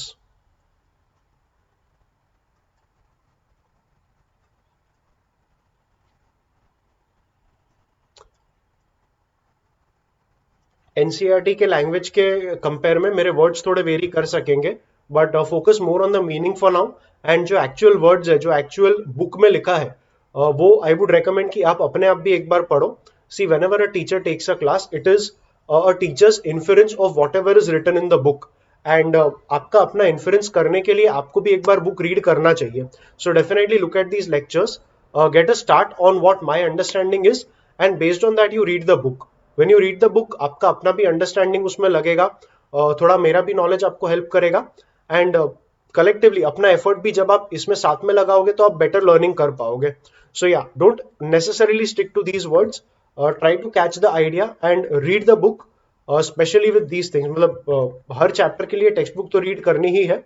The more you read the textbook, the more your knowledge will improve. And use these lectures as a start, but make sure that you read the reference books after you watch my lectures. So yeah, third law of thermodynamics states that entropy of universe always increases in a spontaneous process. अब entropy मतलब क्या? So entropy means randomness.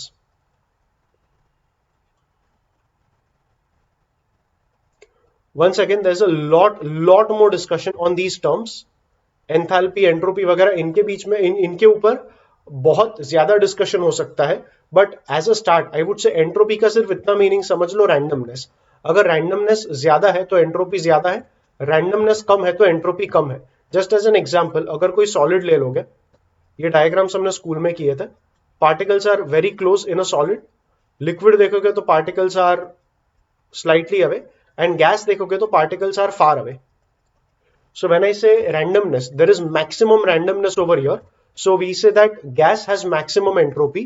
Liquid का entropy gas के compare में कम होगा, और solid का entropy जो रहेगा वो सबसे कम रहेगा। तो ये थोड़ा एंट्रोपी के बारे में मैंने बात किया। There is a direct formula for change in entropy. At some state अगर एंट्रोपी S1 था, at some final state entropy S2 आएगा, तो change in entropy S2 minus S1 मतलब डेल्टा S का फॉर्मूला आएगा Q बाई टी। ऐसा इसलिए because जितना तुम हीट अब्सॉर्ब करोगे उतना ज्यादा तुम कन्वर्ट हो जाओगे from solid to liquid and liquid to gas. So heat जितना एब्सॉर्ब करोगे उतना तुम टेंड करोगे towards a gaseous state, and that is why entropy increases the more heat you absorb.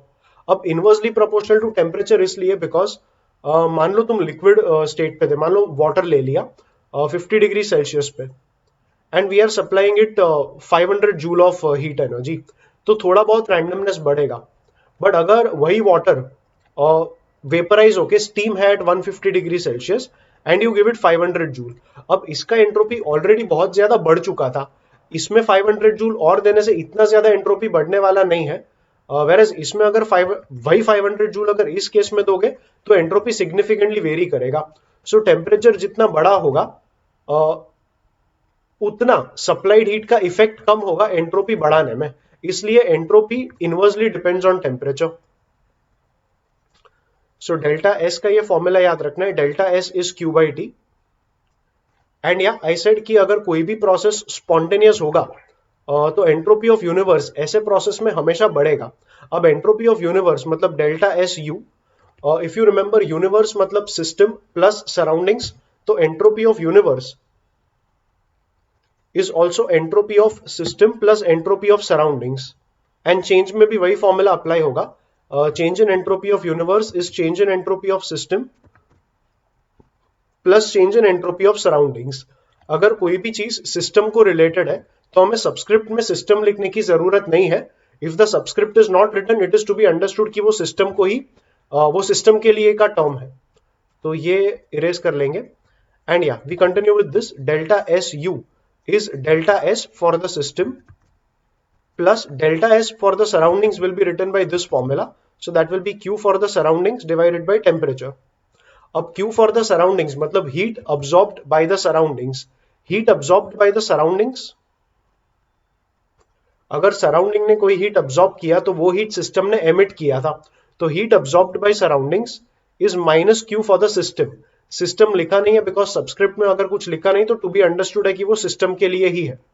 So delta S U becomes delta S, Q surroundings को लिखेंगे minus Q for the system, so ये बनेगा minus Q by T. Enthalpy के equations derive करते time हमने पढ़ा था that अगर प्रेशर कांस्टेंट रहेगा तो delta H is delta U plus P delta V, but हमने ये भी पढ़ा था that at constant pressure the heat absorbed by the system will be equal to the change in enthalpy। तो वही चीज यहां पर अप्लाई करेंगे, that at constant pressure Q को लिख लेंगे delta H। so if I say at constant pressure the equation becomes delta SU is delta S minus delta H by T। अब थ्रू आउट मल्टीप्लाई कर लेंगे T के साथ, in fact throughout multiply करेंगे minus T के साथ, तो ये बन जाएगा minus T delta S U is equals to this will be minus T delta S, and क्योंकि माइनस टी से मल्टीप्लाई किया ये हो जाएगा plus delta H. So that's the equation we get. यहां पर minus T delta S U को हम लिखेंगे delta G. So delta G is delta H minus T delta S, and that becomes the final equation for change in free energy।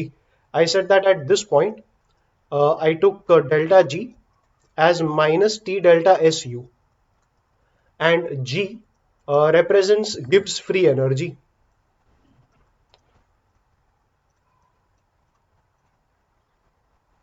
and delta G मतलब change in Gibbs free energy। so yeah, G is Gibbs free energy and delta G का final formula मिला delta H minus T delta S, delta G is minus T delta SU। अब यहाँ पे third law एक बार वापस पढ़ो, entropy of universe always increases in a spontaneous process. अगर entropy of universe बढ़ेगा तो फाइनल एंट्रोपी बड़ा, इनिशियल एंट्रोपी छोटा, तो जो डेल्टा एस ऑफ यूनिवर्स आएगा वो पॉजिटिव आएगा फॉर अ स्पॉन्टेनियस प्रोसेस। सो यहां पर डेल्टा एस यू अगर पॉजिटिव आया तो डेल्टा जी जो है वो नेगेटिव आएगा, बिकॉज ये पॉजिटिव है, टेम्परेचर केल्विन में हमेशा पॉजिटिव ही रहता है, so positive into positive and पीछे एक नेगेटिव का sign, so delta S U positive मतलब delta G negative, that happens for a spontaneous process. And अगर डेल्टा एस यू नेगेटिव आया, in that case delta S U negative मतलब ये negative इसके minus को काटेगा, टी वैसे भी पॉजिटिव था तो डेल्टा जी पॉजिटिव आएगा, and we call it a non spontaneous process. So what I am trying to say is, अगर एक प्रोसेस स्पॉन्टेनियस रहेगा तो डेल्टा जी नेगेटिव आएगा, एंड प्रोसेस नॉन स्पॉन्टेनियस रहेगा तो डेल्टा जी पॉजिटिव आएगा, because of course spontaneous process के लिए delta S U positive and non spontaneous process के लिए डेल्टा एस यू नेगेटिव रहता है। At this point they often define a thing called crossover temperature. Crossover temperature मतलब एक temperature जहां पे process spontaneous to non spontaneous बनेगा और नॉन स्पॉन्टेनियस से स्पॉन्टेनियस बनेगा। सो क्रॉस ओवर टेम्परेचर के लिए डेल्टा जी को जीरो ले लेंगे। डेल्टा जी का फॉर्मूला था delta H minus T delta S, so the cross over temperature becomes delta H upon delta S. So ये कुछ बेसिक टाइप के क्वेश्चंस होंगे जो बन पाएंगे इस कॉन्सेप्ट के ऊपर। एक और क्वेश्चन जो पॉपुलरली ये लोग पूछते हैं वो है डेल्टा एस का फॉर्मूला था Q by T. So let us say I am trying to calculate delta S, Q is M S delta T, and अगर एक गैस के बारे में बात करेंगे तो स्पेसिफिक हीट कैपेसिटी हम सीपी या सीवी के टर्म्स में ले लेंगे। Let's assume everything to be happening at constant pressure, so we can say mcp dt, and cp is defined per mole के लिए, so instead of mcp dt we write ncp and dt के बदले delta t, so delta s is q by t। अगर cp का value constant नहीं है and it changes with temperature, तो delta s we will get it by integrating ds, बहुत specifically बोले तो d delta s, but we can write integration ds also। Integration ds will become integration of dq by t, that will be integration of dq यहां से आ जाएगा as n cp dt by t। Okay, I said cp constant नहीं था, but let's assume cp to be constant, and let us say this entire thing goes from some temperature t1 to t2। अभी अगर cp constant है तो ncp बाहर आएगा, so we get ncp, and 1 upon t dt का integration ये हो जाएगा log t to the base e, मतलब नेचुरल लॉगरिथम ऑफ टी लॉन T from t1 to t2, and limit डाल देंगे तो ln t2 minus ln t1, that is ln of t2 by t1। So ये बन जाएगा ln of t2 by t1। Of course we can convert it to log to the base 10 by multiplying with 2.303, फिलहाल मैं नहीं करता हूँ। सो delta S का तो चलो ये फॉर्मूला बन गया। Okay, what if I ask, so ये एक सिंप्लीफिकेशन है। One more type of question they have often asked is for an isothermal process,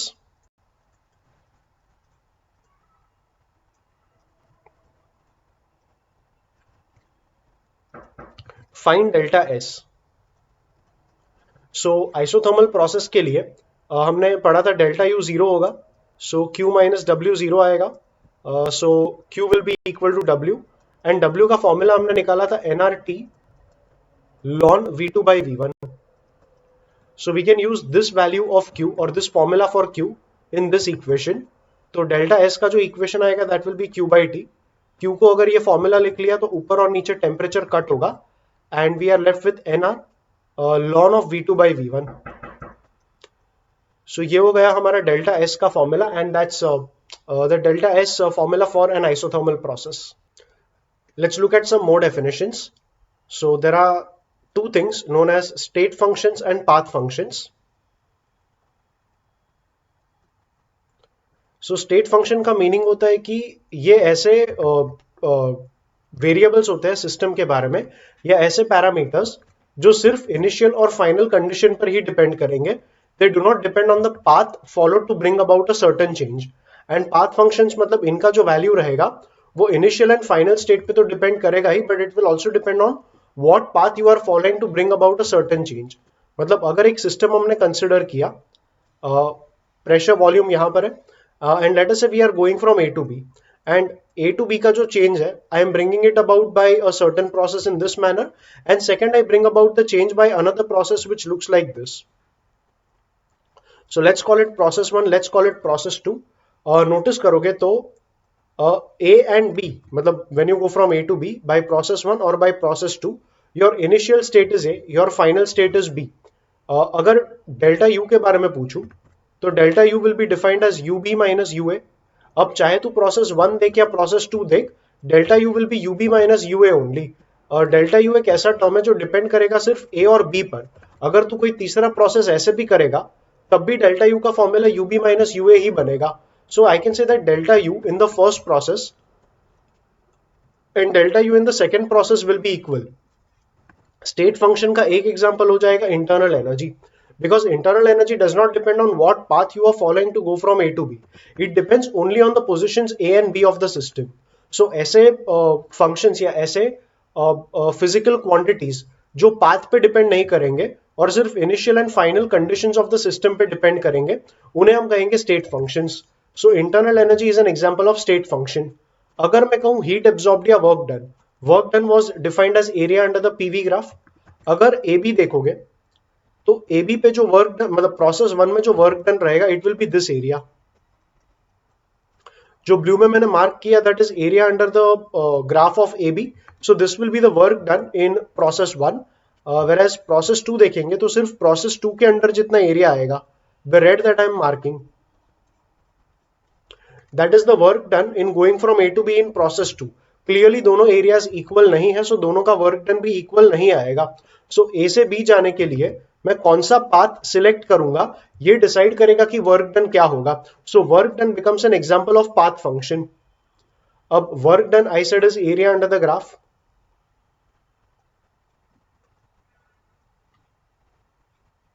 and I said delta U1 is equal to delta U2. अगर first law of thermodynamics apply करोगे तो delta U1 मतलब Q1 minus W1 and that should be equal to Q2 minus W2. W1 clearly यहां पर W1 बड़ा है, W2 छोटा है, so we know W1 is greater than W2. And because W1 बड़ा है W2 छोटा है, यहां पर इन दोनों के इक्वल होने के लिए मतलब इसका डिफरेंस और इसका डिफरेंस इक्वल होने के लिए W1 बड़ा W2 छोटा, सो Q1 बड़ा होना चाहिए Q2 के कंपेयर में. So because this is the case, Q1 will also be greater than Q2. My point is Q1 and Q2 भी अलग आया. So when the path is different, heat absorbed भी अलग आया and work done भी अलग आया. So heat absorbed also depends on the path you are taking, which means heat absorbed is also an example of path function. State function में एक example आ गया internal energy. Even entropy is an example of state function. While I am not defining how it is a state function, I am just asking you to remember that entropy is an example of state function. तो ये थोड़ा discussion हो गया state function और path function में. ये definitions भी याद रखना. अब फिजिक्स में जितना भी थर्मोडायनामिक्स था यहाँ पे मैं कवर कर चुका हूँ, बट केमिस्ट्री में भी ये चैप्टर आने वाला है. तो केमिस्ट्री में जो एक्स्ट्रा पार्ट रहेगा थर्मोडायनामिक्स का वो भी हम इसी वीडियो में कवर कर लेंगे, so that you are prepared for that chemistry chapter which comes. I mean ये चैप्टर जब केमिस्ट्री में आएगा तब के लिए आप प्रिपेयर्ड रहोगे. So yeah, एक चीज तो मैं पहले ही बता चुका हूं while we were doing the first law of thermodynamics. I discussed that in chemistry, W will be defined as work done on the system. Physics में W was defined as work done by the system. ये major difference रहेगा. So work done on the system, अगर W is work done on the system, तो ये work system का energy बढ़ा देगा, इसलिए डेल्टा U का formula instead of Q minus W chemistry में ये बन जाएगा Q plus W. And W का formula here it will be minus P delta V, which otherwise in physics was W equal to only P delta V. So yeah, in chemistry this is how you write the first law of thermodynamics, but everything else beyond this will remain just like what you have done in physics. Chemistry में the additional thing you need to learn is something called Hess law. यहाँ पे अगर एक reaction consider करोगे A plus B giving CC plus DD, तो ये reaction शायद endothermic होगा या शायद एक्सोथर्मिक होगा. Let's consider it is an exothermic reaction. इस रिएक्शन का एंथैल्पी चेंज क्या होगा? So we say that delta H for the reaction is defined as summation of delta H values for the products minus delta H values for the reactants. Delta H मतलब summation of delta H values for the reactants. Now delta H values मतलब delta H F लिखना होगा and F stands for formation. अब delta H formation मतलब क्या? So we define enthalpy of formation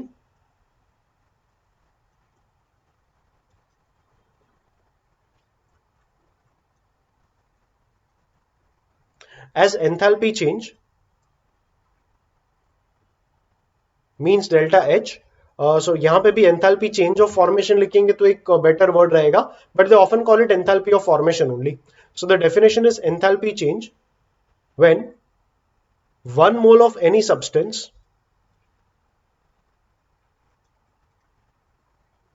is formed from the corresponding elements. So अगर मैं कहूं let's say NaOH, अगर NaOH का enthalpy of formation चाहिए, so I need to make react Na plus O2 plus H2 and that should give me NaOH.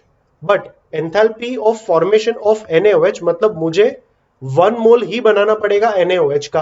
अगर balancing करेंगे तो you can से यहाँ पे 2Na आना चाहिए, यहाँ पे 2NaOH, ये गलत हो जाएगा बिकॉज यहाँ पे तुमने NaOH का 2 मोल बना दिया. So the right balancing for formation reaction would be this. So when you make 1 mole of NaOH from the corresponding elements, इस reaction का जो भी delta H value आएगा, that will be the enthalpy of formation for NaOH.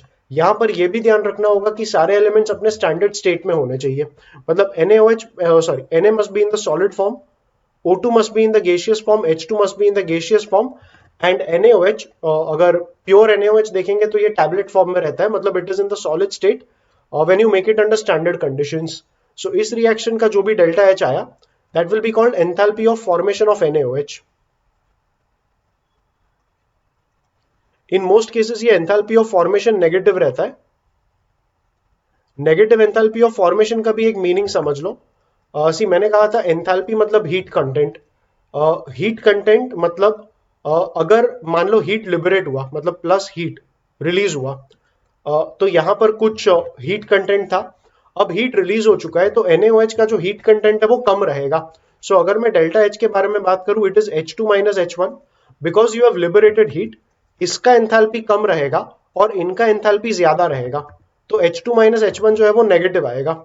So whenever you give out heat, whenever heat is liberated, the delta H values will be negative. So in most cases enthalpies of formation negative ही रहेंगे. There are certain exceptions, but most of the formation reactions are going to be exothermic and hence delta H values will be mostly negative. And like I said, delta H अगर negative आया, it means that heat is released. And delta H अगर by chance positive आया, it means heat is absorbed. So yeah, these are some inferences for delta H you need to keep in mind. Enthalpy of formation के कुछ और examples ले लो. मान लो मुझे form करना है कैल्शियम कार्बोनेट CaCO3, तो इसका जो फॉर्मेशन रिएक्शन रहेगा that will be Ca plus carbon plus O2. Once again CaCO3 का 1 मोल ही बनाना होगा because enthalpy change for 1 mole is what you call enthalpy of formation, and you need to form it from the corresponding elements only. You cannot take CaOH twice and then form calcium carbonate because CaOH twice में से अगर बनाया तो CaOH twice is not an element. Elements are calcium, carbon and oxygen. So the balanced reaction would be this, plus यहाँ पर 3/2 O2 आएगा and reaction का जो भी delta H रहेगा that will be delta H formation of calcium carbonate. So get back to the Hess law that I was talking about. If this is a certain reaction where A, B, C and D are the species, small a, b, c, d are their coefficients, plus heat अगर मैं कर रहा हूं तो it means delta H for the reaction यहाँ पे negative आएगा. But let's ignore that part and let's rub out heat. बस इस reaction का delta H लिखना कैसे है वो समझ लो. So delta H for the reaction will be written as summation of enthalpy of formation of products minus summation of enthalpy of formation of reactants. So delta H for the reaction will be delta H for the formation of capital C, but इसे multiply करना होगा small c के साथ. वो delta H formation हमें coefficient के साथ multiply करना होगा, ये भी एक रूल है. Plus delta H formation of D multiplied by small d, इसके कोएफिशिएंट के साथ मल्टीप्लाई भी करेंगे, माइनस करेंगे delta H formation of A because reactant का जो भी था वो माइनस करना था, इनटू उसका कोएफिशिएंट भी करना होगा, minus delta H formation of B, multiply करना होगा स्मॉल बी के साथ। इसका एक सिंपल एग्जांपल ले लो, late us say I ask you enthalpy of combustion of butane. So enthalpy of combustion of if I say butane, butane मतलब C4H10। अब देखो किसी भी चीज का अगर एंथैल्पी बोला ना, तो enthalpy of anything is defined with respect to one mole only. मतलब अगर मैं कहूं enthalpy of combustion of butane, तो मुझे ब्यूटेन का कंपलसरी वन मोल ही रखना पड़ेगा। सो I will say C4H10, combustion मतलब heating with excess oxygen and converting everything to carbon dioxide and H2O। इनके फिजिकल स्टेट्स वही रहेंगे जो स्टैंडर्ड रहता है। Butane in the standard form is a gas, I am not sure gas रहेगा या liquid, but जो भी रहेगा the correct one you can search by yourself also, but I think it's gas only, so gas. In case if I am wrong, in case if it's liquid you take it as liquid, but या इसका standard form जो भी रहेगा take it as gas for now and let's continue. O2 will be gas, CO2 will be gas, and at a high temperature H2O will also be a gas only. Start balancing the reaction. C4 तो यहाँ पे 4 carbon dioxide, H10 तो यहाँ पे 5H2O, oxygen आएगा 4 into 2 मतलब 8 and 5 मतलब 13, तो यहाँ का कोएफिशिएंट आ जाएगा 13/2। इफ यू आर थिंकिंग कि क्या मैं 2 से मल्टीप्लाई करके इक्वेशन दोबारा नहीं लिख सकता, you can write it, but then it will not remain enthalpy of combustion, because I said enthalpy of anything is defined with respect to 1 mole only। तो enthalpy of combustion of butane के लिए तुम्हारा 1 mole butane रखना जरूरी है, multiplying this with 2 is going to be incorrect. इस reaction का delta H अगर फाइंड करना है, so delta H for the reaction will be, products का डेल्टा एच ले लेंगे, सो this will B delta H formation of carbon dioxide, इसे multiply करना होगा 4 के साथ, plus delta H formation of water, इसे मल्टीप्लाई करना होगा 5 के साथ, minus delta H formation of butane C4H10, इसे किसी के साथ मल्टीप्लाई नहीं करेंगे बिकॉज कोएफिशिएंट 1 था, एंड माइनस करना होगा delta H formation of O2 into 13/2। अब यहां पर एक एक्स्ट्रा रूल पढ़ेंगे। O2 अगर देखेंगे तो प्योर एलिमेंट है, तो रूल ये कहता है, the rule says that enthalpy of formation of pure elements is always taken to be 0। So rule के हिसाब से delta H formation of oxygen हम 0 ले लेंगे, बिकॉज ऑक्सीजन एक प्योर एलिमेंट है। तो delta H for the reaction का सिंपल फॉर्मूला सिर्फ इतना ही रहेगा, because this term is completely gone, actually it's the entire thing here, but because ये 0 आया, ये वाला टर्म रहेगा नहीं। इन सारे डेल्टा एच एफ के वैल्यूज तुम्हें रिएक्शन में दिए, तुम्हें क्वेश्चंस में दिए रहेंगे, so you can put in the values and finally delta H for the reaction तुम्हें मिल जाएगा। जस्ट इन केस अगर थोड़ा भी कंफ्यूजन बाकी रह गया है, इफ यू आर थिंकिंग कि delta H formation of CO2 क्या है, तो delta H formation of CO2 मतलब you take C plus O2 giving CO2, और CO2 का 1 मोल ही बनना चाहिए। इसका जो भी डेल्टा एच आएगा रिएक्शन का, that will be taken as delta HF for CO2। Similarly, H2O का delta HF क्या रहेगा? So when I take H2 plus half O2 forming H2O, इस रिएक्शन का जो भी डेल्टा एच आएगा that will be delta H formation of water। So ये सारे डेल्टा HF values इन रिएक्शंस के डेल्टा HF values है which we are using over here for this reaction। तो ये थोड़ा enthalpy change for a reaction लिखने का हमारा तरीका होगा। ये तरीका अच्छे से समझ के रखना, it will help you to find delta H for a given reaction. अब एक्चुअली हेस लॉ क्या था? तो हेस लॉ एक्चुअली ये कहता है कि, I will write it here again, Hess law कहता है कि कोई भी अगर रिएक्शंस रहेंगे तो इन्हें तुम अलजेब्रा के इक्वेशंस की तरह प्लस माइनस कर सकते हो, तो करस्पॉन्डिंग डेल्टा एच वैल्यूज भी उसी ऑर्डर में प्लस माइनस होंगे। So I am not writing the law, you read it from whichever reference you have, but meaning उसका यही है that you can add or subtract chemical reactions just like mathematical equations and corresponding delta H values भी उस order में plus minus होंगे। एक example लेकर इस लॉ को ट्राई करेंगे। सो लेट अस से ये रिएक्शन है और इस रिएक्शन का हमें डेल्टा H वैल्यू फाइंड करना है। सो गिवन रिएक्शंस हमारे पास यहाँ पर है और इन रिएक्शंस के डेल्टा H वैल्यू भी गिवन है। तो इन रिएक्शंस को प्लस माइनस करके इसका डेल्टा एच कैसा आएगा वही हमें फाइंड करना है. So if you check the entire reaction you need H2B4O7 plus H2O that should give you 4HbO2. अब H3BO3 इन रिएक्शंस में है बट H3BO3 हमारे रिएक्शन में कहीं पर है नहीं. तो जो भी हम कॉम्बिनेशन बनाएंगे इन रिएक्शंस का उसमें H3BO3 कट हो जाना चाहिए. H2B4O7 हमारे पास इस रिएक्शन में है. क्लियरली ये अगर हमें लेफ्ट हैंड साइड पे चाहिए तो रिएक्शन 3 हमें एक बार लेना होगा. So it should be reaction 3 plus में होना चाहिए. It cannot be subtracted because अगर माइनस करेंगे तो लेफ्ट में ये माइनस हो जाएगा मतलब राइट में प्लस होगा. So it should be plus reaction 3. Reaction 2 अगर नोटिस करेंगे तो ठीक है इसे तो निकालना ही था बट HBO2 देखेंगे तो यहाँ HBO2 का कोएफिशिएंट 4 है. तो इसका कोएफिशिएंट अगर 4 बनाना है तो इस इक्वेशन को 4 से मल्टीप्लाई करना होगा और ये इक्वेशन ऐड होगा बिकॉज इसको अगर ऐड करेंगे तो ही ये HBO2 राइट में आएगा. So it should be plus 4 multiplied by equation 2. अब अगर इक्वेशन 2 को 4 से मल्टीप्लाई किया तो ये वाला टर्म भी 4 से मल्टीप्लाई होगा. इसे अगर निकालना है H3BO3 नहीं चाहिए तो H3BO3 हमारे पास यहां पर था तो इसे भी 2 से मल्टीप्लाई करना होगा जिससे ये हो जाएगा 4H3BO3 gives 2B2O3 and 6H2O. तो जब सब्ट्रैक्ट करेंगे तब 4H3BO3 माइनस 4H3BO3 कट हो जाएगा.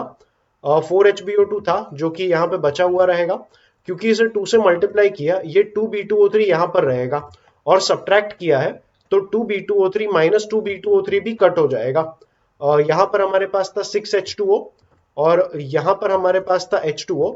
तो H2O minus 6H2O that gives us minus 5H2O on the right और इसे हमने ऐड किया था 4 से मल्टीप्लाई करके.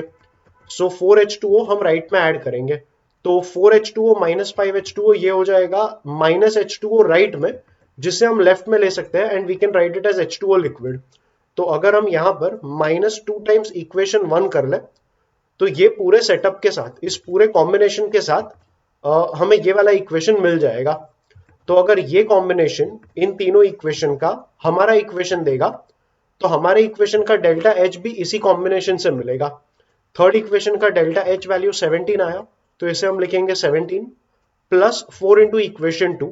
सो प्लस करेंगे 4 इंटू इक्वेशन 2 का डेल्टा एच इज माइनस 10 और फिर सब्ट्रैक्ट करेंगे 2 टाइम्स इक्वेशन 1 तो माइनस करना होगा 2 इंटू इक्वेशन 1 का डेल्टा एच जो कि 14 है. अगर यहाँ माइनस 14 होता तो मैं यहाँ पर भी माइनस 14 लिख लेता and then minus of minus plus बनता. सो फिलहाल प्लस 14 है तो ऐसे ही रहने देंगे. तो ये हो जाएगा 17 minus 40 and minus 28. So 17 minus 28 ये हो जाएगा माइनस 11 एंड माइनस 40 मतलब माइनस 51 किलो जूल पर मोल. तो ये हमारा डेल्टा एच वैल्यू आ गया रिएक्शन के लिए. तो हेस लॉ का यही एप्लीकेशन था कि अगर हमारे पास रिएक्शंस है तो हमने रिएक्शंस को लीनियर इक्वेशंस की तरह ट्रीट किया. हम इस इक्वेशन को लेकर आते हैं इनके कोई ना कोई लीनियर कॉम्बिनेशन के साथ एंड जो भी लीनियर कॉम्बिनेशन हमने यहाँ पर बनाया वही लीनियर कॉम्बिनेशन डेल्टा एच का बनेगा तो हमें रिएक्शन का भी डेल्टा एच मिल जाएगा. तो इस टाइप के सम्स आपको केमिस्ट्री में देखने मिलेंगे. हमने डेल्टा एच के बारे में पढ़ा कि delta H for the reaction. Okay, I think I've rubbed it out. But what we read is delta H for the reaction. Okay, I haven't rubbed it out. It's here. Delta H for the reaction is summation delta HF of the products minus summation delta HF of the reactants. अगर मैं कहूं bond dissociation enthalpy, bond dissociation enthalpy, इसका meaning होता है कि एक bond तोड़ने के लिए एनर्जी कितना लगेगा उस एनर्जी को कहेंगे बॉन्ड एसोसिएशन एंथैल्पी. मतलब एच का अगर एक बॉन्ड है तो इसका बॉन्ड ब्रेक करने के लिए एनर्जी कितना हमें सप्लाई करना पड़ेगा that is bond association enthalpy. And जो भी एंथैल्पीज हम मेजर करते हैं it is with respect to 1 mole. So इसका यूनिट भी आ जाएगा kilo joule per mole. You can convert it to joule per mole, calorie पर मोल वगैरह वगैरह बट मेन यूनिट होता है energy requirement for a certain quantity. तो ये बॉन्ड एसोसिएशन एंथैल्पी है. Now you need to understand that to break a bond you need to supply energy. So to break a bond अगर system के perspective में बात करूं to break a bond system will absorb energy system absorbs energy, इस case में जो delta H आएगा वो पॉजिटिव आएगा. whereas when a bond is formed, so while forming a bond, अगर बॉन्ड फॉर्म हुआ तो स्टेबिलिटी अटेन हुआ, मतलब एनर्जी रिलीज होगा. तो यहां पर हम कहेंगे सिस्टम रिलीजेस एनर्जी. तो इस केस में जो डेल्टा एच आएगा वो नेगेटिव आएगा. सो ये एक फॉर्मेट समझ के रखना. To break a bond we supply energy. अगर सिस्टम ने एनर्जी एब्सॉर्ब किया तो डेल्टा एच पॉजिटिव आएगा. And while forming a bond the system will give out energy, and because energy is given out, delta H का जो value आएगा वो negative आएगा. अब यहां पर ऐसा है कि अगर मैं एक बेसिक रिएक्शन ले लूं, like let us just say H2 plus N2 giving ammonia, and balancing करेंगे तो N2 है तो ये 2NH3 तो लिख ही लिया है. H का यहाँ पर 6 आ गया तो यहाँ पर 3 आएगा. And all of them are gases. Physical states लिखना कंपलसरी है. अगर बोर्ड के पेपर में ये फिजिकल स्टेट्स नहीं लिखे तो मार्क्स काटते हैं. So yeah this is the reaction between hydrogen and nitrogen to give ammonia. अगर मुझे delta H for the reaction चाहिए, देखो यहां पे नोटिस करो हमने हाइड्रोजन का बॉन्ड्स जो है उन्हें ब्रेक किया. अगर हाइड्रोजन का बॉन्ड ब्रेक किया तो ये एनर्जी एब्सॉर्ब होगा. तो इसका जो भी बॉन्ड डिसोसिएशन एंथैल्पी है, because it is absorb, it has to be taken as positive. Similarly nitrogen के बॉन्ड तोड़े तो इसका भी एनर्जी हमें पॉजिटिव लेना होगा. वेरेज NH3 में N और H का जो बॉन्ड है वो बना, तो NH3 के बॉन्ड फॉर्मेशन के टाइम एनर्जी रिलीज हुआ, तो इसका जो बॉन्ड डिसोसिएशन एंथैल्पी है वो हमें माइनस करना पड़ेगा. So what I'm trying to say is we have to do 3 into delta H bond dissociation of H2, because H2 मतलब HH का एक बॉन्ड रहेगा, ऐसे हमने 3 बॉन्ड्स तोड़े हैं, प्लस N2 का हमने एक बॉन्ड तोड़ा. So we will have to do 1 into delta H bond dissociation of N2. Like I said ये दोनों एनर्जीज हमने प्लस किए इसलिए क्योंकि इनके बॉन्ड तोड़ने के लिए एनर्जी को एब्जॉर्ब किया था एंड डेल्टा एच पॉजिटिव था. वेरेज फॉर्मेशन के टाइम एनर्जी एमिट हुआ था, तो इसका बॉन्ड डिसोसिएशन एंथैल्पी हम माइनस करेंगे. सो ये बन जाएगा delta H bond dissociation of NH. NH3 में NH के 3 बॉन्ड्स होंगे और ऐसे 2 मॉलिक्यूल्स बने, सो इनटू हमें करना पड़ेगा 6, बिकॉज टोटल NH के 6 बॉन्ड फॉर्म हुए हैं. अब इनके अगर वैल्यूज क्वेश्चन में देके रखे हैं तो you can just substitute them. Let's just take some numbers. So delta H bond association of N2, let's take it as 20 joule per mole. Joule per mole, kilojoule per mole can be interconverted. I'll take it in joule per mole for now. Values may differ significantly from these numbers. I'm just taking some stray numbers to give you an example. Bond dissociation enthalpy note करो, मैंने positive लिया क्योंकि bond तोड़ने के लिए energy absorb करना पड़ेगा system को, which is why delta H is positive. Similarly, let us say delta H bond dissociation for HH is 15 joule per mole. And let's take delta bond dissociation, delta H bond dissociation for NH as 25 joule per mole. So finally reaction का जो delta H आएगा that will be 3 times the bond dissociation enthalpy of hydrogen, हमने फिलहाल 15 लिया था, plus 1 into bond dissociation enthalpy of nitrogen which is 20, and minus करेंगे 6 times bond dissociation enthalpy of NH that is 25. तो ये हो जाएगा 45 plus 20 मतलब 65 minus 150, तो ये हो जाएगा minus 85 जूल पर मोल, और ये हो जाएगा delta H for the reaction. तो अगर इन्होंने बॉन्ड डिसोसिएशन एंथैल्पीज देके रखे हैं तो रिएक्शन का अगर डेल्टा H फाइंड करना है, so delta H for the reaction will be delta H bond dissociation of reactants minus delta H bond dissociation of products. अगर डेल्टा H फॉर्मेशन के टर्म्स में चाहिए तो प्रोडक्ट्स माइनस रिएक्टेंट्स था, लेकिन bond dissociation enthalpy के terms में it becomes reactants minus products. तो ये बॉन्ड डिसोसिएशन एंथैल्पी का एक कॉन्सेप्ट भी ध्यान में रखना. And yeah with that I am done with discussing everything I wanted to discuss in thermodynamics. जितना भी थियरी मैंने यहाँ पे डिस्कस किया है, I feel it is sufficient enough to give you a very good start in thermodynamics. Like I've discussed somewhere in the middle of this video also, chapter definitely आप lectures में से देखो, YouTube से देखो वगैरह, that's fine. आप notes भी बनाओ, don't watch these lectures like a movie. Lectures है तो इनका नोट्स बनाओगे आपके लिए बेटर रहेगा. Keep reading these notes time and again. सिर्फ यूट्यूब देखना काफी नहीं है, आपको टेक्स्ट बुक्स मतलब एनसीईआरटी रीड करो, या आपका जो भी गवर्नमेंट टेक्स्ट बुक है उसको रीड करो. You might be referring any additional references also. आप न्यूमेरिकल सॉल्विंग के लिए भी जो बुक यूज करते हो उसमें भी काफी थियरी दिया रहेगा.